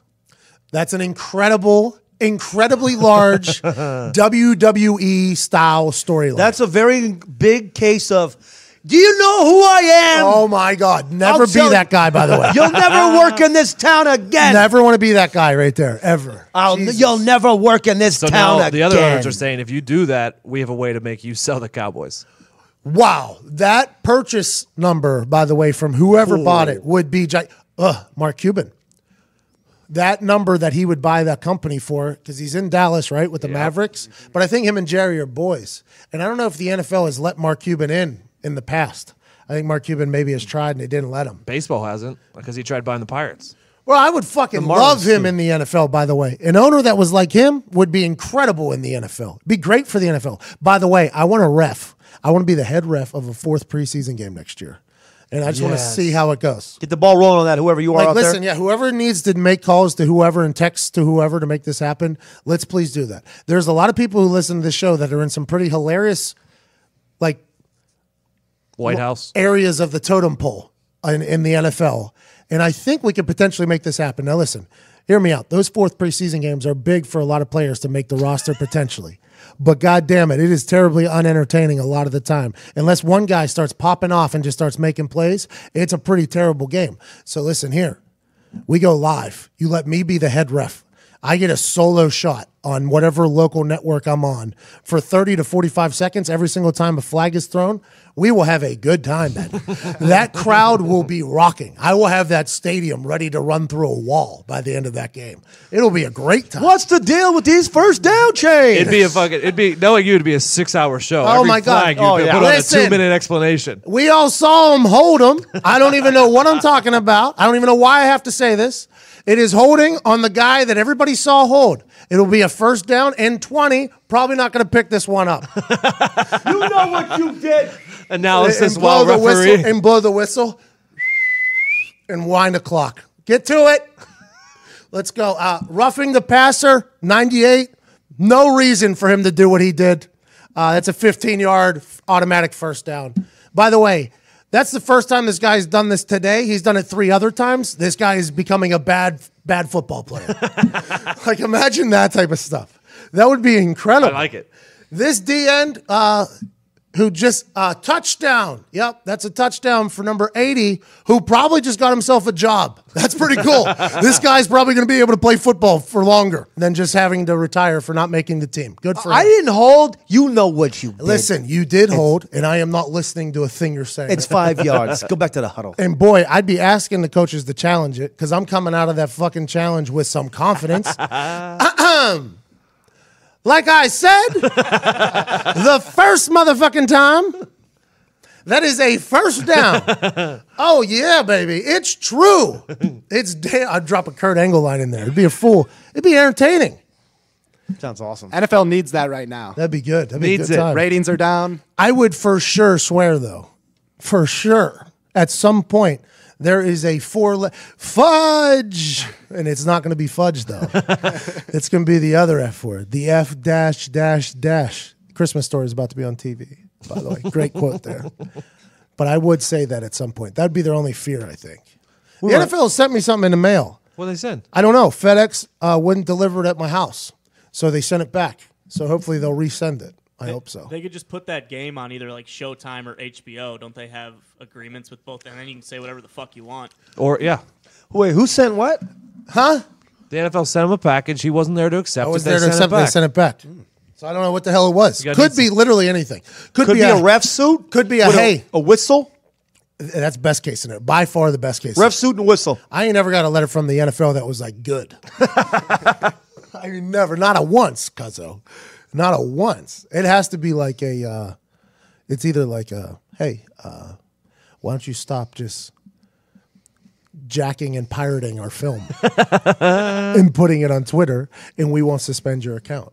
Or maybe it's like, hey, although we enjoy your videos, we feel like you're really just stealing all of our shit. So let's talk about it. Or it's, hey, here's your draft card. They sent me a DM last week that they found my draft card for when the Colts put the card into the commissioner to get drafted. They're like, hey, we found this in some files. Didn't know if you wanted it. Maybe they sent me that. Probably that. Hey, we found this under some dude's desk on the 3rd floor. Other new hires. Hey, pick 222 in round 7 of the 2009 draft was just pulled out of the files here. Didn't know if you wanted it. You would think the NFL would be organized enough that after every draft they would send everyone's draft cards to those teams and have the teams pass them out. I bet you they want to keep them though, because you never know. Like they probably see no value in mine. I think they knew that you would post it as a Throwback Thursday, so like, boom, PR move, sent it. Wow. I think that everybody, all the 221 picks before you drop the fucking ball. 221 fucking dummies. Jerry Jones said it. Well, not Jerry Jones. Joe D. Camillus, who was working for the Cowboys, said they were going to draft me. Like, they cucked you. The week before the draft, he was like, you're my guy. Can't wait to get to work. And literally the whole weekend, we were excited, man. We were jacked. We're like, yeah, fuck yeah. On Sunday, I'm going to be a Cowboy, cuzzo. Let's go. This is the moment we're going to party. It's time to play for a selfish-ass bro organization. Well, I didn't even think about that. I mean, Jesus Christ. Excuse me. I did not. 9 years in a future joke. Could you imagine? Little did I know I was going to play for a selfish organization. No, but I was like so jacked up. We were celebrating. My whole family and I were partying. Friday night, first round was the Friday night. We're like, well, definitely not going here. Let's go ahead and get fucked up, cuzzo. We got real intoxicated. Woke up Saturday, same damn thing. Sunday, we're going to be sober for this moment. Go golfing, hole 14. My mom goes, fuck, from the golf cart. And she goes, what? And my dad walks over. The Cowboys just drafted another kicker. My dad goes, oh, shit. Cowboys just took another guy. Let's get out of here. And I said, what? What? The Cowboys just drafted another kicker. We need to get out of here. And we just left the golf course. And then we went back home, and I was just sitting in my living room like, man, plan B was just a pill, I thought. But now I'm really going to have to think about this. Like, I need to figure out a plan B right now because the Cowboys are really the only people that are like, we're going to draft you or whatever. So we were just drinking away our sorrows at this point. Like, we were a sad, drunk family in my living room right there in Plumboro, Pennsylvania, just sitting there drinking. And then my phone rings, and it's a 317 area code. And I go back into my mom's and dad's bedroom, which is like 5 feet down a hallway away from the living room. And I'm sitting in there, and it's, how you doing? I'm like, well, not great. You know, this has been a rough day. It's been a rough day. He's like, well, I think we're about to change that. We just traded up and we drafted you. I was like, okay. He was like, this is Bill Pauling of the Indianapolis Colts. I'm like, holy fuck, let's go. I was like, oh, this is great news. And then at that same time, ESPN changed it over, and they said trade. Colts have traded up with the Philadelphia Eagles. And have drafted Pat McAfee. So, like, my family saw it go across the ticker when they heard me on the phone in the back, and they just lost their shit. Like, my dad and mom and everybody, Phil was there, the Maines family I just referenced.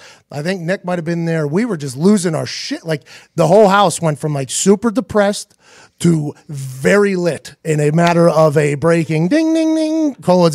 It was insane. And we were so excited. And I'm literally talking to the Bill Polian goes, all right, I'm going to send you over to the assistant. We're excited for you. We just got to get some logistics worked out. I'm like, oh, awesome, Bill. Thanks, man. That's awesome. Thanks for that.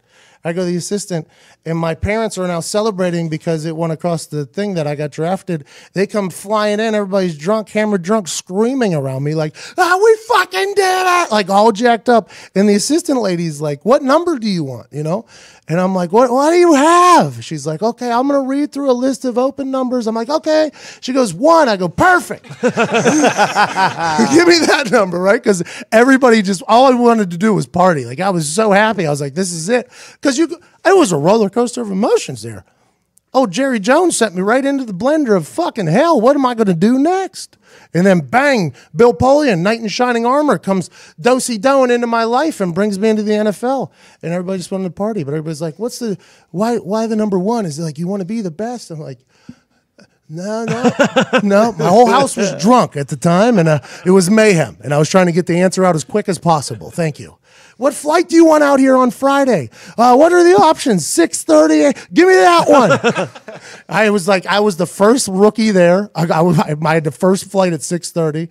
It wasn't until like Tuesday or Wednesday after I went out to the football field to try to learn how to punt that I realized that I confirmed a 6:30 a.m. flight. I was like, fuck me. I got to be up at what time for this thing? Oh, it was a rough day. And then my first day getting there, man, this whole week was wild. So I get drafted. We party hard Sunday. My dad wakes my ass up on Monday. He's like, yo, we got to go figure out how to fucking punt. Like, for real. My dad said, we got to go learn how to punt. Like, I didn't know how to punt, really. I knew how to do college punting. I didn't know how to do NFL punting. So my dad and I go to my high school football field, and we were trying to figure it the fuck out. And it was quite a process. Like, the first couple punts, not looking like a guy that should be in the NFL or even high school. Not good. Very hungover. Chugged a Pedialyte before then. I was just at my high school where I grew up kicking at, trying to learn how to fucking punt so I can get in the NFL next week. And it was an interesting thing. And I'm out there punting, and I'm getting averagely good. Like, it was tough, right? And then I get an interview in Indianapolis with JMV. And he does an interview with me, and he's like, you're from West Virginia. Vanderjack was from West Virginia, and Vanderjack and Peyton Manning got into that whole thing, Or do you have any comparisons? People say you have a personality or whatever. And I went on this long rant about how, I think there's a difference in having a personality, though, and then being a complete dumbass and, like, going after Peyton Manning. Like, that's the face of the NFL. I would never do that. I think I'm a good teammate, although I like to have a good time, So I get that 6:30 flight a couple of days later. I get there. The first person I meet is the PR guy, and he pulls me in the back room. And he goes, you did an interview this last week. We want to let you know we don't enjoy the fact that the Vanderjack story was brought back up. We tried to bury that. We want to let you know here at the Colts, we don't produce stars. We produce football players. So you won't be doing any interviews or shows on a regular basis. I was like, oh, shit. Oh, you got it, man. Yeah, because to be honest, Star, I don't even know how to punt. So I don't know what you're fucking really. You got it, man. I got a lot of other shit to worry about instead of shows, man. I don't even know how to punt. You got it. I was like, yes, sir, whatever. And it was just such a fucking interesting ride, man. Then I had to learn how to punt. It was just the first day I punted. There was 3 other punters here. Okay, so they had an older guy who was just there. They had cut the previous guy, Hunter Smith, who was a good dude. They had a couple other dudes there, and I was by far the worst punter at rookie camp, by far. Tim Masthay was out of Kentucky. The new special teams coach wanted him bad. Bill Polian wanted me. So it was like a little bit of a grudge thing already with the special teams coach. And this other guy who had been punting for 5 to 6 years, and me, and I didn't know what the fuck I was doing, but I'd hit one that was like a rocket. See you later, cuzzo. And then I'd hit 4 in a row, 0 yards, bing, bam, bam. And Bob Lamey, who's the voice of the Colts, I heard him one time go wow, one time, whenever I hit a shank. And Bob Lamey, hindsight, is the most positive human on earth. And I enticed wow out of him on one punt that went fucking nowhere. But Bill Polian had 100% faith in me. He was like, we think you're athletic enough, you'll figure it out. I'm like, we better fucking hope, Bill. We better hope, buddy. Absolutely. And I got real lucky. So when did you go to that kicking camp with the punter who we interviewed a few months ago? I can't remember who it was. Thomas Morstead? Yeah. So that was before my senior year. Okay. It was a camp out in Wisconsin where all the great punters and kickers would go to around college. Connor Lee, Sean Lee's older brother who kicked at Pitt, told me to go to this, and I didn't want to go. I don't like going to kicking camps. Hey, you guys do you, I'm going to do me, okay? Didn't like the kicking community. Then I went to this camp, and I met a bunch of people. I kicked, and I met Thomas Morstead. I met Tim Masthay. I met so many people at this thing. Kevin Huber was out there, I think.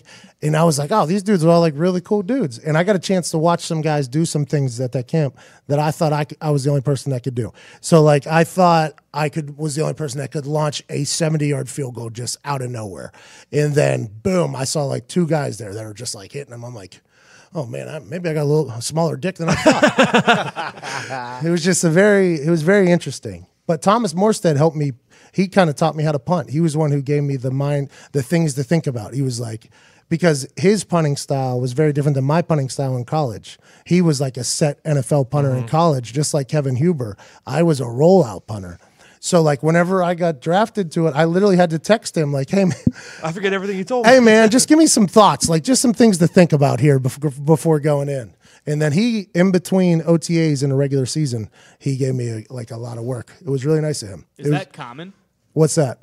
Like just, I mean, I know you guys are kind of like a tight fraternity. People helping people. Him helping me? Yeah, like a guy on a different team. You know what?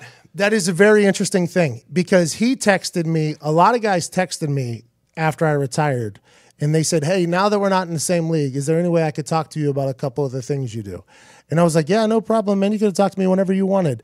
And it was so interesting that I never even thought about that. Like I never even thought about, because maybe, and we ended up playing him my rookie year in the Super Bowl too. So like, that's an interesting thing. Like that really could come back and get him. But like, I don't think, that's a mind blower there.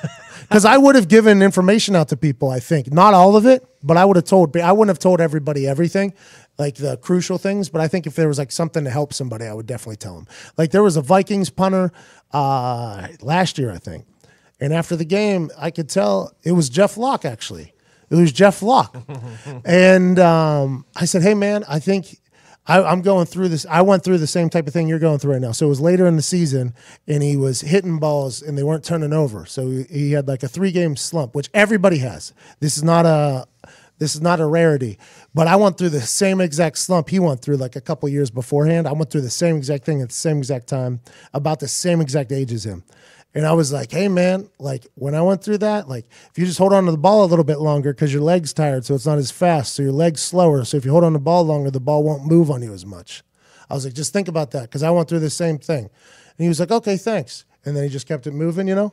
And I jogged off the field, and I was like, man, that's like a good deed of the day. Like, I was like, that's a good deed of the day. Like I was so like, man, I hope he listens to that. You know, like I was pretty. Did his shit end? Did his streak end? That bad streak? I don't know. I never followed up. I never ever followed The Colts picked him up and then he got cut. So you tell me, Sean. Yeah, but he got cut to a kid who's really good. Rigo's really good. I'm excited for him. Let's go. Hey, Rigo, man. If you Sanchez. listen, follow your boy back, man. He's good, dude. On Twitter, dog. I thought we were boys. Bro, hilarious. Is there anything else going on in the world that we should talk about?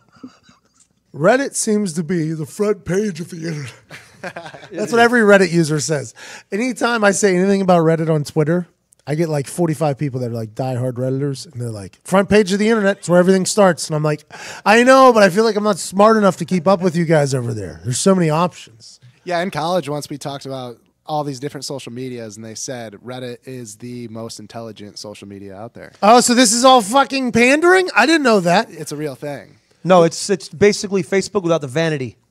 Take away vanity and put in the facts. It's where everybody goes first. The facts. Reddit.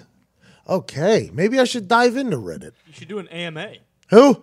That's like what, like, yeah, people go on there and it's Ask Me Anything. I think the guy who founded Reddit sent me a tweet telling me I should do an AMA. Yeah. He's the one that's married to Serena Williams, right? Yep. I think he done tweeted me one time. By the way, big ups to that guy. Founded Reddit, then married the best female athlete of all time, probably. Yeah. of all time? That's called doing life. I think so. Properly. She probably is. Yeah, I think for so. Sure. Just dominant. Absolute She's in that commercial with J.J. Watt and them and Matt Ryan. She's like, be on the receiving end of the world's largest upset in your sport. Yeah, that's because you're the anytime you lost, it was like a fucking anomaly. It was breaking news. Serena Williams is almost about to lose. They cracked into. She did it. With half those girls that play too, I think she could play like with her offhand and still beat them. God. Did you see that Marshawn Lynch video whenever they asked him if he'd play Serena Williams while she's pregnant? And he said, that's an unfair advantage. And they said that she's pregnant. And he said, no. Word I can't say. That it's Serena Williams. It was hilarious. Anyways. The U.S. didn't make the World Cup, and now Italy did. And who the fuck do I root for now? Bro, is that real? So there's no Italians and there's no American? We should create our own World Cup. Maybe it would be like Bellator or like TNA. Maybe like we just go against the World Cup. Let's go. You know what? And you can grease our pockets a little bit if you want to host it. If you want to build the stadiums and you want to host it, you can definitely pay us to have it.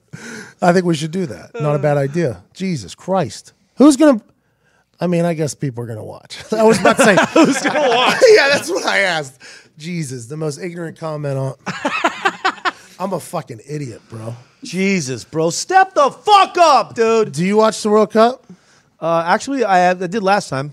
That was the first time I got into soccer and started actually seeing how they run plays and shit and watching it overall. I fucking love it. I feel like FIFA has really changed the way people view like international soccer, because that's like the club soccer, the people that are really dialed in either to an MLS team or an English Premier League team or whatever.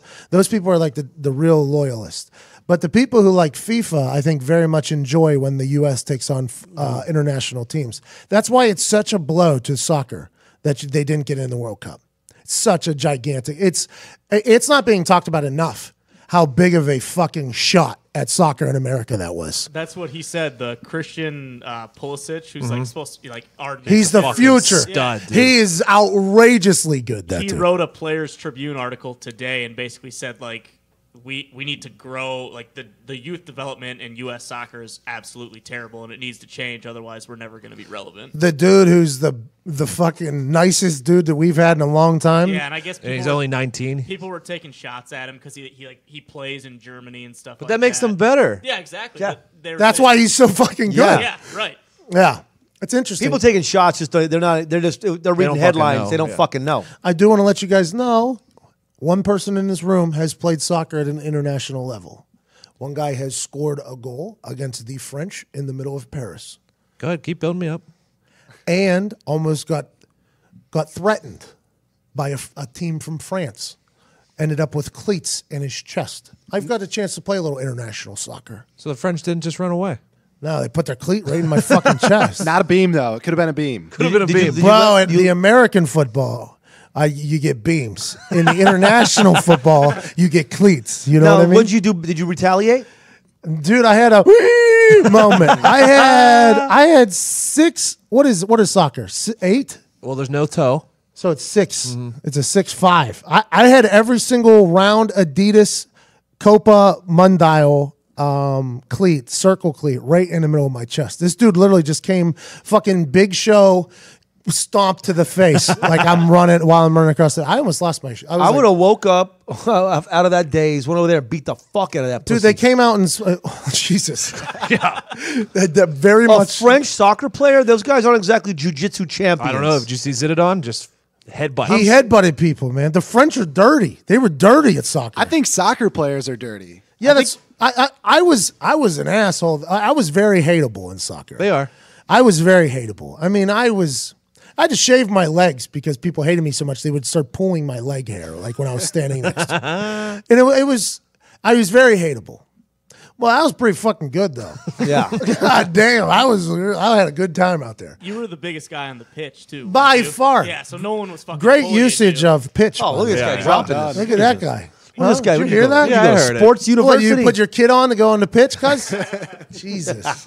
Hey, listen, guys. Looking good doesn't need to cost a fortune. 5-4 Club is revolutionizing the way men shop. Is that right, Diggs? It's so right. Speaking of kits, they deliver you phenomenal kits. Each month, they send you a curated package of clothes that are handpicked to match your style. They know what they're doing, so you don't have to. It's completely okay if you have no idea how to dress yourself. Ain't that right, Diggs? It's so right. 5-4 Club will help you build your wardrobe 1 month at a time. You can pause or cancel anytime you would like. Go to 54club.com right now and enter promo code Heartland.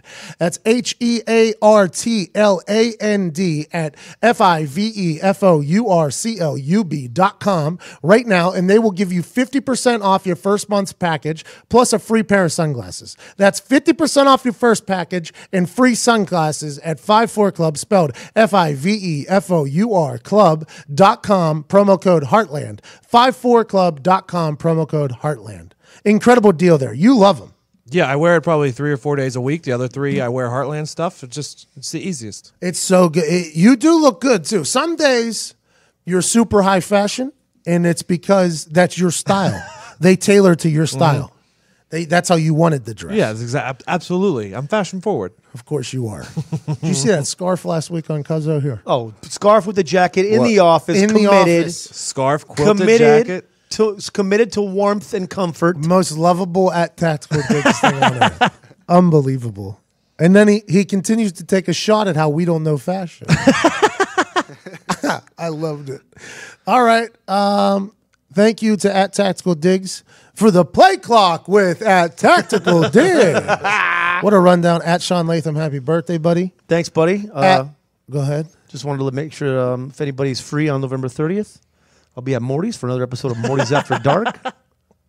Was that a plug there? That's a little This plug. guy for my never next show. forgets a plug. How about $20 chef? Hey, every Wednesday, 8 o'clock. You know, people know they're on the sketch now. We're going. Speaking of Omaha steaks, you made some Cuban Omaha steaks and eggs that were absolutely to die for. Yeah, that's on tomorrow's episode. Everybody's going to get a It look. was one of the best meals I've ever eaten in my entire life. You marinated the steaks in simple, cheap fashion. Chili Verde sauce. Bang. Made That's an it. entire meal. He will show you how to do it, how to eat it, how to flirt, how to live. We flirt and learn how to fight hangovers. Hey, what do you sweat, cuz? We don't sweat honeys. We don't sweat the technique. We only sweat veggies. That's it, cuz. Don't sweat the technique. Hilarious. Happy birthday, man. At Ty Schmidt, TIE Schmidt. At Evan Foxy, the Foxy one. Hey, cuzzo. What's up, boss? It just feels like your microphone is like weaker than everybody else's. Maybe it's my voice. Oh, wow. And you just tried to get Nice. higher there. Did you hear him? He just tried to get a little bit higher there. How was your weekend, Foxy? Very, very good. I just lived my life. How was your weekend? It was very good. I just lived my life. At Tactical Diggs would like to say something? Your boy in the back there, Ty, Yep. surprised me greatly this weekend. Why? Was he singing at the concert? No, but his dance moves, fire. Really? Yeah. Let's go. Really? He can dance, huh?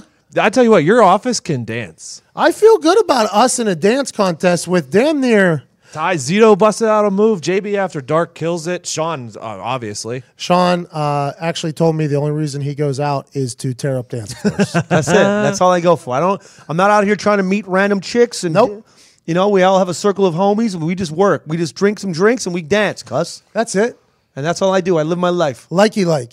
If I'm not allowed to come in the back door again, I go right under the front door. Subscribe, scribe. And I come right back in. Like it up. All right. Foxy, I'm happy you just lived your life this weekend. Bud. Thanks, Pat. At Ty Schmidt, I'm happy you dominated a dance floor. Hope you had a blast today. I truly do. Tonight at 5 p.m., the Barstool Heartland office is going to Call of Duty War with the New York Barstool headquarters. 5 o'clock, game time app. I have no idea what any of that means. I have no clue. I never play video games, but apparently a lot of people in this office and a lot of people in the New York office want to play. And I guess we're battling at 5 o'clock today, 5 p.m. I will not be in it, but I will be a general.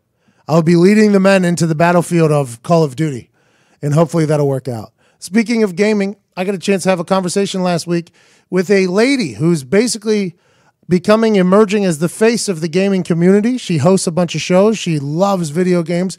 And this conversation was incredibly enlightening. I think you're going to enjoy it. Here's a convo with Michelle Morrow. Gaming, host, celebrity, and really cool person.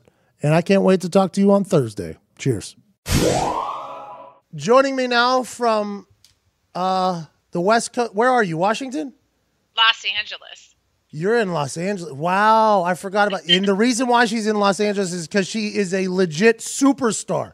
I did not know anything about this. I don't know the gaming community, but I am very intrigued to get into this conversation. She's a superstar on YouTube Red. She has a show called Good Game. She's found in Blizzard Entertainment, esports, and many, many more appearances in both digital series and independent films. She's a Seattle Mariners baseball fan, hates basketball. You can find all things Michelle Morrow at michellemorrow.com. And I just cannot wait to get into this conversation. Thank you so much, Michelle Morrow. All right. Thanks for having me, dude. What an intro. I feel so honored. Okay, so I am very lucky to have you because this is like a world that I know very little about. I went to a Gen Con here in Indianapolis, so I kind of got a chance to feel such a positive vibe of people. Like everybody seems so happy in the gaming community. Is that true? I mean, yeah, I think at a convention itself, absolutely, because people are there in person, so it's like when you're online, it's easier when you're playing games, just kind of be a dick and like be anonymous. But like at a convention itself, it holds people accountable to each other. So conventions are great. So do you not play games? No, I don't play games, Michelle. None at all? No games, Michelle. I don't play any games. I mean, video games. We're talking video games. None? I played. So my brother was really good at like Call of Duty and Madden and all that stuff growing up. And he wouldn't let me just win it all. So, like, I played Madden one time. Were you the little brother? Yeah, and I just got my ass kicked, so I hated it. So he plays, and I never got a chance to really enjoy it. How did you get into it? You're a very beautiful lady.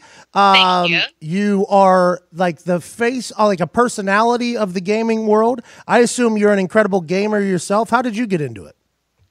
Wow. Well, I mean, my parents, when I was, like, a kid, they always had computers and stuff, so we always got to we had like a Commodore 64 and Atari and NES, like all that growing up. Atari, respect. Yeah. Didn't you play Atari and stuff? No, bro. No. No like, games. Nope. I'm going to catch him. At one point, he's going to be like, I one time went to a Chuck E. Cheese and played an arcade. I didn't, yeah. Now that I'm an adult, I'm hindsight looking at it, I'm wondering why my parents were so adamant against me going to a Chuck E. Cheese. Kind of freaks me out. You know the same guy that founded Chuck E. Cheese is the same guy who founded the Atari? That makes sense. That makes sense, Michelle. It makes a lot of sense. That guy is very rich, by the way. In the pizza at Chuck E. Cheese, I've eaten the pizza. People have brought the pizza out of a Chuck E. Cheese, and I've eaten it at my house. Good pizza, too. So that guy made good video game and good fucking pizza. Good for him. Double whammy. He's doing all right. He's okay. Right. Yeah. But I got back into it. My boyfriend at the time, 10 years ago, my current husband, he had a PlayStation 2 at his house, and so I started ripping through his God of War games. I like the game, the franchise God of War, and I at the time had been severely injured in a stunt accident on a film. So I had fallen on my head, and I was in this super sexy neck brace because we had just started dating. So it was like. It was awesome. It was like 8 months in, and it was like I had a neck brace, and so we were playing video games to kind of get through it, and like nice of him to have stayed with me through it, because it was about a year. So he said, well, why don't you play this game World of Warcraft?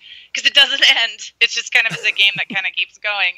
And while I started to play games and started getting into other games, started hosting for different companies, because I've been an actress for years, and so a lot of people had asked me to host, review different apps and whatnot. So I was like, yeah, that sounds fun. Like, sure, why not? I mean, there was a lot that I could do when you're in a neck brace. So I started writing articles for people like The Nerdist and Hello Giggles and a lot of these like digital startups that are doing a lot of big digital content now online. So yeah, it's kind of started out just kind of like that, just by being a fan in the community and loving it and talking about it. And since I did a lot of horror movies, there was kind of this weird crossover of horror fans and video game fans. It's a pretty tight knit little same group demo. There. Yeah, it's an interesting demo, so it kind of overlaps. And and I just kind of found a really cool niche in there. And at one point, this company called Blizzard Entertainment asked me to host their convention in 2014. So this is my 4th year. I just finished convention. It was at a fucking theater. Weekend. It was at a theater. There was like thousands and thousands of people there. I just watched the video. Anaheim. Yeah. Yeah, did you watch some of it? Well, I was sent over some of your stuff from your publicist, so I watched it. And there was thousands of fucking people at this thing, and I'm like, holy shit. This year there were 30,000 people there, and Muse played. Love that. Yeah, it was cool. And then they had 5 esports tournaments going on at the same time. So, like, I host this convention, and while it's going on, these giant esports conventions going on. So it's interesting to hear. I'm gonna be interested to hear what you think, being that you come from a sports background. So I want to know like what your thoughts on. Hey, this is my show, Michelle. I ask the goddamn questions. Okay. But I'm curious. what if I think it's sport? Well, I'll tell you in a minute. Like I'll tell you a little bit more. I'm interested to hear what you think. So there's these 5 huge tournaments that are going on all at once, and there's 30,000 people watching. And this year alone, I mean, it makes more money. Esports in general, like not just BlizzCon, but esports in general makes more money than the NBA, the World Series, the NASCAR, the PGA Finals, the Stanley Cup Finals, all of it combined. The amount of money prize pools that go out. Millions and millions in dollars are going to these kids that are like 16, 17 years old and are playing these tournaments. It's insane. Good for these kids. Was even there. Good for these kids. And I believe my brother is a good video gamer, not a professional, but he was him and his friends would play. So I would watch them play. So I very much understand that there's levels to this shit. Like there's people that are really good and there's like loyal fans. So I completely understand it. But whenever I saw the thousands and thousands of people watching you, I was like, holy hell. Esports is at a whole new level right now. Yeah, it's crazy. It's just gone to a place where I didn't think it could go. Like I hosted there was this one called Heroes of the Dorm back in 2015, and it was ESPN Clever name. put it on the air. Yeah, right. And so what it did is it had all college students could compete for college tuition. So whoever won college tuition for the rest of the college careers, which is pretty dope. So like these kids like went around and like formed these teams real quick, got on this huge tournament, and then Blizzard partnered with ESPN2, and now they're playing in front of this global audience, and people are watching on ESPN2 and tweeting like, what am I watching? Like, what the hell is this? Like, why are there dragons? And I don't understand shit about any of it, and I also don't understand anything about what's that show on Sundays? You probably love this show. What is it? Game of Thrones. You love Game of Thrones? Of course I love Game of Thrones. Yeah, see, I ain't never seen it, but I watched a couple episodes of this last season, and I see dragons blowing fire and like brothers having sex with sisters and stuff, and I'm like, yo, this is wild. But I am like a niece thing, but yeah, it was weird. It was a niece thing? Is that what you just said? Like it wasn't a brother? brother? Yeah, I mean, it wasn't brother-sister. It was niece. It was weird. We've come a long way, okay? Like season 1, we were like, oh my God, so gross, incest. And now we were kind of like, all right. It's been a weird turn. But this community, though, is an active community. It's a loyal community, and it seems to be like a fucking great time community. The Gen Con thing here is the second largest convention in Indiana. It's like the largest. It's table games. It seems like it's such a cool group of people. It's like. What did you do when you were there? Like, did you play games? Did you demo stuff? So I ate 2 edibles. And I walked in there with a camera, and you were speaking to somebody who literally has no idea about any of it. So I had a blast in there. Catan, is that a game? Catan? Yeah, Settlers of Catan. Yeah, I learned that game. There was like a big roll of the dice happening, so I thought it was like very craps-like, so I love that. And then there was another game where there was like people going to war. Like England was going to war with somebody else, and there was like a gun on the table. There's negotiations. I very much enjoyed it. It's fun. Yeah. I haven't been to that one before. You need to come. I know. It sounds like a good time. There's a lot of them. I had an absolute blast. I have so many questions from before you hijacked this interview to ask a question in the middle of it. I have a question. You fell on your head and broke your neck. What? You were an actor, a stunt woman? But yeah, I had this thing called thoracic outlet syndrome. So my first rib and my clavicle How? made it so because I fell, and so when I fell on my head, I had an anatomical shift to the left, so it made it so like these two bones made it so this artery I couldn't feel anything going down my arm, and so they had to remove half of my first rib. Huh? Yeah, no big. Just an anatomical shift, huh? Just an anatomical shift to the left. Why did you fall on your head, though? What were you doing? It was this dumb stunt thing. Like, I'd done this movie called Basement Jack. It was this horror movie. It was a lot of fun. It was the first time I'd had, like, this big starring role in something that had been slightly more money. It's still, like, a very low-budget horror movie. But at the time, I was like, hell yeah. So they said, hey, we're doing this behind-the-scenes stunt day. Do you want to go? And I was like, definitely. I did a lot of my own stunts. I didn't do like the falls and stuff. I did a lot of the fights. So it's like for sure. And this facility had like free falls and like swings that go in circles and everything. And they had this thing called an air ram, and it's like a trampoline on hydraulics. So you step on it and it like throws you out. They use it for like explosions in movies and stuff. So it's like, oh, that looks cool, because it was kind of like really easy. People were like, yeah. Like, I was like, oh, I can do that. Like they're like, boo, shoo, like it's fun. As soon as I stepped on it, it just immediately launched me into the air about 15 feet. That's like a video game, right? Right on my head. That's like a video game, though, right? That's like a video when you like. Basically. I as just soon as totally you touch it, failed that jump. Like, I wish I could been like, pause, start this one over, but it did not go that way.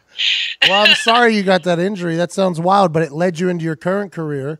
Absolutely, right? It was weird. It's weird how things happen like that. I got arrested, and it launched through this one. So, I mean, broken. Did you really? Listen, that's a whole different story, Michelle. Thanks for listening to the show. It's a long time. So these conventions, because when Gen Con is here, every nightclub is rented out by some company, and there's people in costumes. They're partying hard. They're going hard till like 3 a.m., 4 a.m. These things, this gaming community, this horror film community likes to have a great time. I assume since you're a leader of this community, you enjoy those types of things as well. Yeah, definitely. I mean, why not? I mean, how fun is it to go dress up in your favorite superhero for a day? I mean, people do it on Halloween, and we get to do it once a year. So if there's an opportunity to do it again because there's a comic book convention, or because there's a video game convention, or because there's a tabletop convention, then why not? Like, I mean, it's fun, especially for families. They can bring their kids to it. Something cool to do. Yeah, get drunk with the kids. Yeah, get wasted. For like 3 years of my life, I dressed up. Edibles. Yeah, you're damn right. For like 3 years of my life, I dressed up like Hancock every night. Just didn't have any of the power. You know what I mean? Just didn't get. Totally. Yeah, that's the drunk one, Ty, for those of you that don't know gaming. So what is up with the furries? What's up with furries? That's your community too, right? Well, I mean, I don't claim the furries. Yeah, that's your community, though. That is your community, though. That is the game. My community. Why can't it be your community? Okay. I've gone to football games and people dress up like crazy and paint their faces. How's that different? I would answer questions for them. So if you ask me questions about them, I would say those people have a rough week and their only outlet is on Sundays. And so they paint their faces, get wasted drunk, and go cheer for guys that they have nothing control of. Now, your turn with the furries. Let's talk about them. Same, except for now they just go do it and they talk to other people and they talk to, I mean, look, if they get freaky on their own, I have no control that's what I want to know. Them furries are all fucking, right? I don't know anything about. Although there is this server on World of Warcraft. There's this server on World of Warcraft where it's called an ERP server, erotic roleplay. Huh? And people, I swear to God, people go on this thing. I made a character, so I had to see it. I was like, what of course, is happening? you're just there seeing were it. There were 3 bears in a circle just talking with one girl as a goat dancing in the middle. I went inside and there were guys dressed as pirates. I mean, it was a whole thing. It's a whole situation happening over there. Like Sims? I played Sims. It sounds like you're describing a Sims set. Like, is World of Warcraft, you just go hang out in your character on the internet with other people? Yeah, think like that, but like massive multi-millions of people. Like think like 6 million people are playing all at the same time, and any of them can pop in and out depending on what server you're on. So yeah, like Sims, but more people. Holy fuck! What's the next big thing in the gaming world? What's the next big thing you're getting into? The next big thing in the gaming world is Overwatch League for sure. Who's that? For sure. So the Overwatch League, you should definitely know about it because it's all like sports dudes getting involved, like major sports guys, like Shaq and A-Rod and J-Lo, and Jimmy Rollins from the Dodgers. They all like went in on this team called Energy, and so like okay, let me just step back for a second. There are talk to me like I'm a 5-year-old because that's Overwatch League. Yeah. There's 12 teams. Okay. There's 2 divisions. Okay.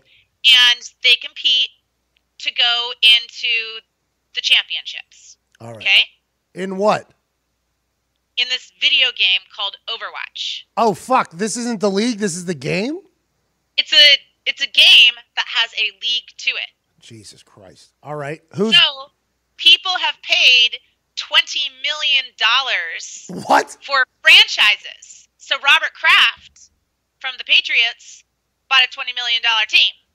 And how many players of Overwatch are on a team? How many players? Yeah. There's 6 main players and I think 4 alternates. So there's 10 on a team, 20 million, and they're each getting paid? I don't know how much each player is getting paid specifically. I know there was one kid, Sinatra, who's 16, 17 years old, that got signed for $150,000 for his first year, which is pretty big for, 16-year-olds. These kids back in the day used to play video games, and everybody would be like, go outside and do something. They're like, no, we like this. My brother would do it. He'd play video games. He's like, I enjoy this. This is fun for me, blah, blah, blah. Right. Nowadays, those same kids are getting $150,000 signing bonus. Yeah. They must be superstars in their high school. Like, the jocks, the kids are playing sports. The kids sitting at home like, you're a fucking idiot. What do you do? You're tackling people? Yeah, man. I'm playing a video game, having a great time with my friends, and I just got 6 figures out of fucking nowhere. Good for them. Yeah, right? It's crazy. I think like the Rick Fox. Rick Fox is another guy who started his own organization called Echo Fox. Magic Johnson co-owns a company with Team Liquid with the Wizards owner. Who else is in it? Mets COO Jeff Wilpon starting the New York team. Stevie Aoki owns the Vegas team. Ashton Kutcher owns Unicorn with Mark Cuban. What? Yep. Who else? What is this? This is like getting in the weed game. The 76ers bought controlling stake in Team Dignitas. They ain't never going to win. That team ain't never going to win. That Dignitas team ain't never going to win. I don't know much about them, but I know they ain't never going to fucking win. That team ain't never going to win. That's all I know. That's all I know. I love Philadelphia, but goddamn, they suffered enough.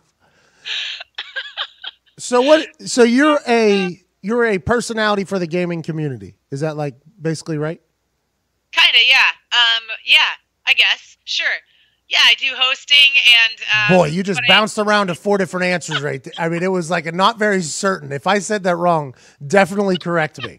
What did you Well, sure. Yeah. I mean, like I'm a host in the gaming community, so I do a lot of like moderating and presenting of games to like with developers. So I interview a lot of developers. And then on the other side of it is I created this whole YouTube Red series that's like a TV show about esports and gaming. So I took everything that was ridiculous about this world, like you're laughing about, like just the fact that just how just insane it is that a kid that's 16 is like making 6 figures, right? As a bonus. That's insane for playing video games. So we tried to write a series that would sort of celebrate and make fun of this crazy growing world as it's growing, because it doesn't know how to define itself yet. And like there's no players union, there's no Are players getting fucked over by ownership? Oh my god, yeah. And the gambling's like out of control. Like the gambling is insane. Like in Korea, in South Korea, there's this kid named Life who is like this killer StarCraft 2 player. Like, and over there, by the way, it is legit their national sport. South Korea or North Korea? Like, yeah. North Korea doesn't. South. Pretty sure it's South. Okay. North Korea, a lot of meth heads up there. They don't know that. Could be good in the gaming industry. I'm not sure. Okay, South Korea. He got this guy named Life, and he's like this huge star, and he's in millions already. And these guys came to him and were like, "Look, man, throw this game, and we'll give you." I don't know exactly how much it was, but we're just gonna make up numbers here. We'll give you 30,000 extra if you throw it. And it was just a smaller game, and so he figured in his teenage brain, okay, well, sure, I can lose for 30 grand. Right, like it's not going to get me out of the finals. It'll help somebody get into the thing. I might make like third place, but who cares? And so he made the deal through the game, and 11 dudes went to jail over it. Whoa. And that's like crazy esports gambling. There was one with CSGO Lotto recently where these guys, these YouTubers actually owned this gambling website for Counter-Strike Global Offensive and would drive their audience of teenagers who were underage to illegally gamble their skins away while they were watching these esports events. It was madness. What? This is a fucking black market of just fuckery. I didn't know that. Yes, it's bananas. There's crazy shit going on. Or crap, sorry. Oh, can I say it? Sorry. Crap. I've said fuck no less than 45 times. No less. I don't think if we were doing math, I don't think there's any. I am so intrigued by this. So Life was Adam Sandler in The Longest Yard. Sure. You don't know what that means. Do you watch sports? I mean, I do, but I don't know. I don't watch Adam Sandler movies. Oh, what? Listen. I mean, listen. Really watch it Wait a fucking minute. It's been a while. Adam Sandler sellout was incredible. Let's just talk about that. Where's that line? It's a long time ago. Longest Yard was the last good one. Yeah, Longest Yard probably. This movie. Okay. He was a quarterback that threw a game, and then he ended up in jail. Then he played in jail. Then he got tempted to throw a game again. So life's... What's that? In jail? Yeah. Oh, yeah. That's so similar. Is Life in jail? I don't know if he's still in jail. At the time, it was a couple years ago. Life needed to get life. You need to get life sentence. Cheating. 30 grand, fucking over the kids. All right, so I saw you breaking down apps in some. You like talk about like video game app. What's your favorite video game app that I could potentially do and make a lot of money? Video game app? Well, what kind of genre do you like? Okay, so I got this like backflip ninja game I play where I have to tap the screen one time, he jumps, I have to tap it again, he begins his flip, and then I have to tap it again for him to land it, and there's only like 5 levels, and I've mastered them all. It's probably my favorite game. Okay, so you like challenges. I also like word searches. That's why I like Wheel of Fortune more than Jeopardy. Well, there's this really cool game called The Room, and it has like 4 parts to it, I think now, but it's like one of these crazy games that you could just put your headphones in and you solve the puzzles of it, and it's crazy. You have to like go into this. It's called what? The Room? The Room. How much is it? I think it's like $4.99. Are any of the motherfuckers that own that throwing games so that I'm gonna get fucked over on The Room? I don't think this one could be. Are you pitching a Ponzi scheme right now, Michelle? Unbelievable. Who's the best gamer on earth? Is that decided, or is there so many different genres? Is there like people that different genres? Yeah, I'd be like comparing Wayne Gretzky to Magic Johnson. Like how you could. Well, one beat AIDS, one didn't. So I would say Magic Johnson is better than Wayne Gretzky. There, if I had to guess, that's what I would. Okay. So then Kobe Bryant. Okay, I like that. He got away. Yeah, he beat Colorado. Something in Colorado happened in a hotel room, and he got around it. But like, what is the most popular game that, like, Call of Duty? Is that a gigantic game that people compete against? Absolutely, yeah. Call of Duty's huge. Call of Duty is known for having really cool concerts too. They usually get like Snoop and like cool DJs to play, like Stevie Aoki and stuff. Snoop Loop. Yeah, it's Call of Duty's thriving. Rocket League is doing really well, which is funny because it was kind of like a little indie game that the community loved and decided this is going to be an esports, and it's just like cars. Are you a high up member of the E community? Like, are you like a member of the Illuminati? Are you Illuminati of the E community? I want to hear it. The E community? That's what you just said. You said it was an indie little game that the people in the business basically liked, Rocket League, and now it's in the community. Yeah, in the community. Well, the community is just the gaming community. Like, they decide if something's like, look, a game developer could come in and they could say, we want this to be an esport. Mm-hmm. But it's up to the fans if they actually want to watch it or not, right? And sometimes the game companies don't know that they're making an esport. Sometimes they think they're just making a game, like Rocket League was one of those. So it's just like a large outcry of people. It's not just one. Yeah, So but you're definitely in the Illuminati. Yeah, you're definitely in the Illuminati community. You're the member of the Illuminati. Good for you. That's awesome. That's probably. Did you ever imagine that this is what you were going to be doing for a full-time living when you were a kid? Didn't you play softball growing up? I did. I played softball up through my first year of college, and then I got to college, and it was a lot of work. It was like really early morning, and I was a pinch runner, and that was not going to happen. Oh, you got good speed. You got speed. You can run. I was, yeah, but I played second base all through. I played, varsity and stuff all through college. I played since I was, I think, 5 years old. So I grew up watching Mariners games with my dad. We used to always go to the Kingdom. I watched the Kingdom implode, actually, when I was in Seattle. It was really cool. It was like a whole event to go to. I remember hating A-Rod because he wanted all of his own merchandise stands, and when he left, we became the most winning team in baseball at that time. So fuck you, A-Rod, with your turtleneck. Screw you. But now he owns an esports team, so maybe he's making the right moves. A-Rod Corp owns everything, by the way. Just for Alex Rodriguez owns everything. I learned that on Shark Tank. Sorry, you can go back to your story. Does he? Yes. Is that on Shark Tank? Yeah, he's on Shark Tank. He is on Shark Tank. Alex Rodriguez is on Shark Tank, so he owns everything. He literally, when they introduce him, they're like, all of our sharks have been self-made millionaires over again. And then A-Rod, Alex Rodriguez, founder of A-Rod Corp, owns 50,000 fucking apartment complex, 4,000 gyms, ice shaker. Now he has an he does everything. A-Rod owns everything. Jesus. Yep. I had no idea. All because the Mariners paid him. That's why. Yeah, they paid him huge. Mm-hmm. But I didn't really I kind of backed out of it as much because there's so much to focus on with esports. But I was watching the World Series recently because it was the Dodgers, of course. So and there's a guy named Brandon Morrow who's the pitcher. So that I wish I was related to him so I could get tickets, but we're not related. What an angle you're just not that you're pulling for him just by the name. Strictly for tickets. Strictly for tickets. Why not? What are the ticketing for those big time games, those tournaments? Is that people sitting bleachers? What is it? What do you mean? You're what? Like whenever a Call of Duty tournament happens, do people sit? Is it in an arena? How the fuck does Sometimes, it? So for League of Legends Worlds, I went to. It filled the Staples Center. It was like a concert, and they all played in the middle. So think like a hockey match, or think like game. Yeah, just think like a hockey game, okay? And in the center, they have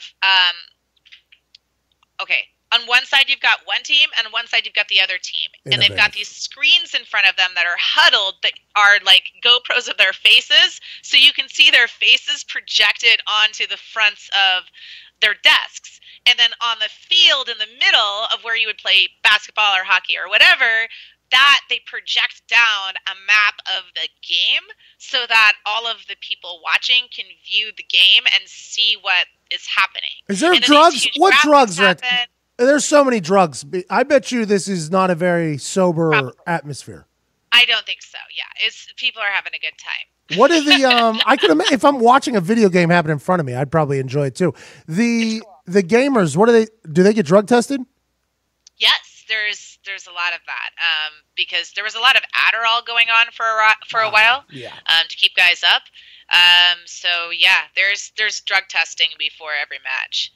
They gotta go with meth. And they test their equipment to make sure that there's no bots and stuff on it, to make sure that there's no aim bots to help them aim.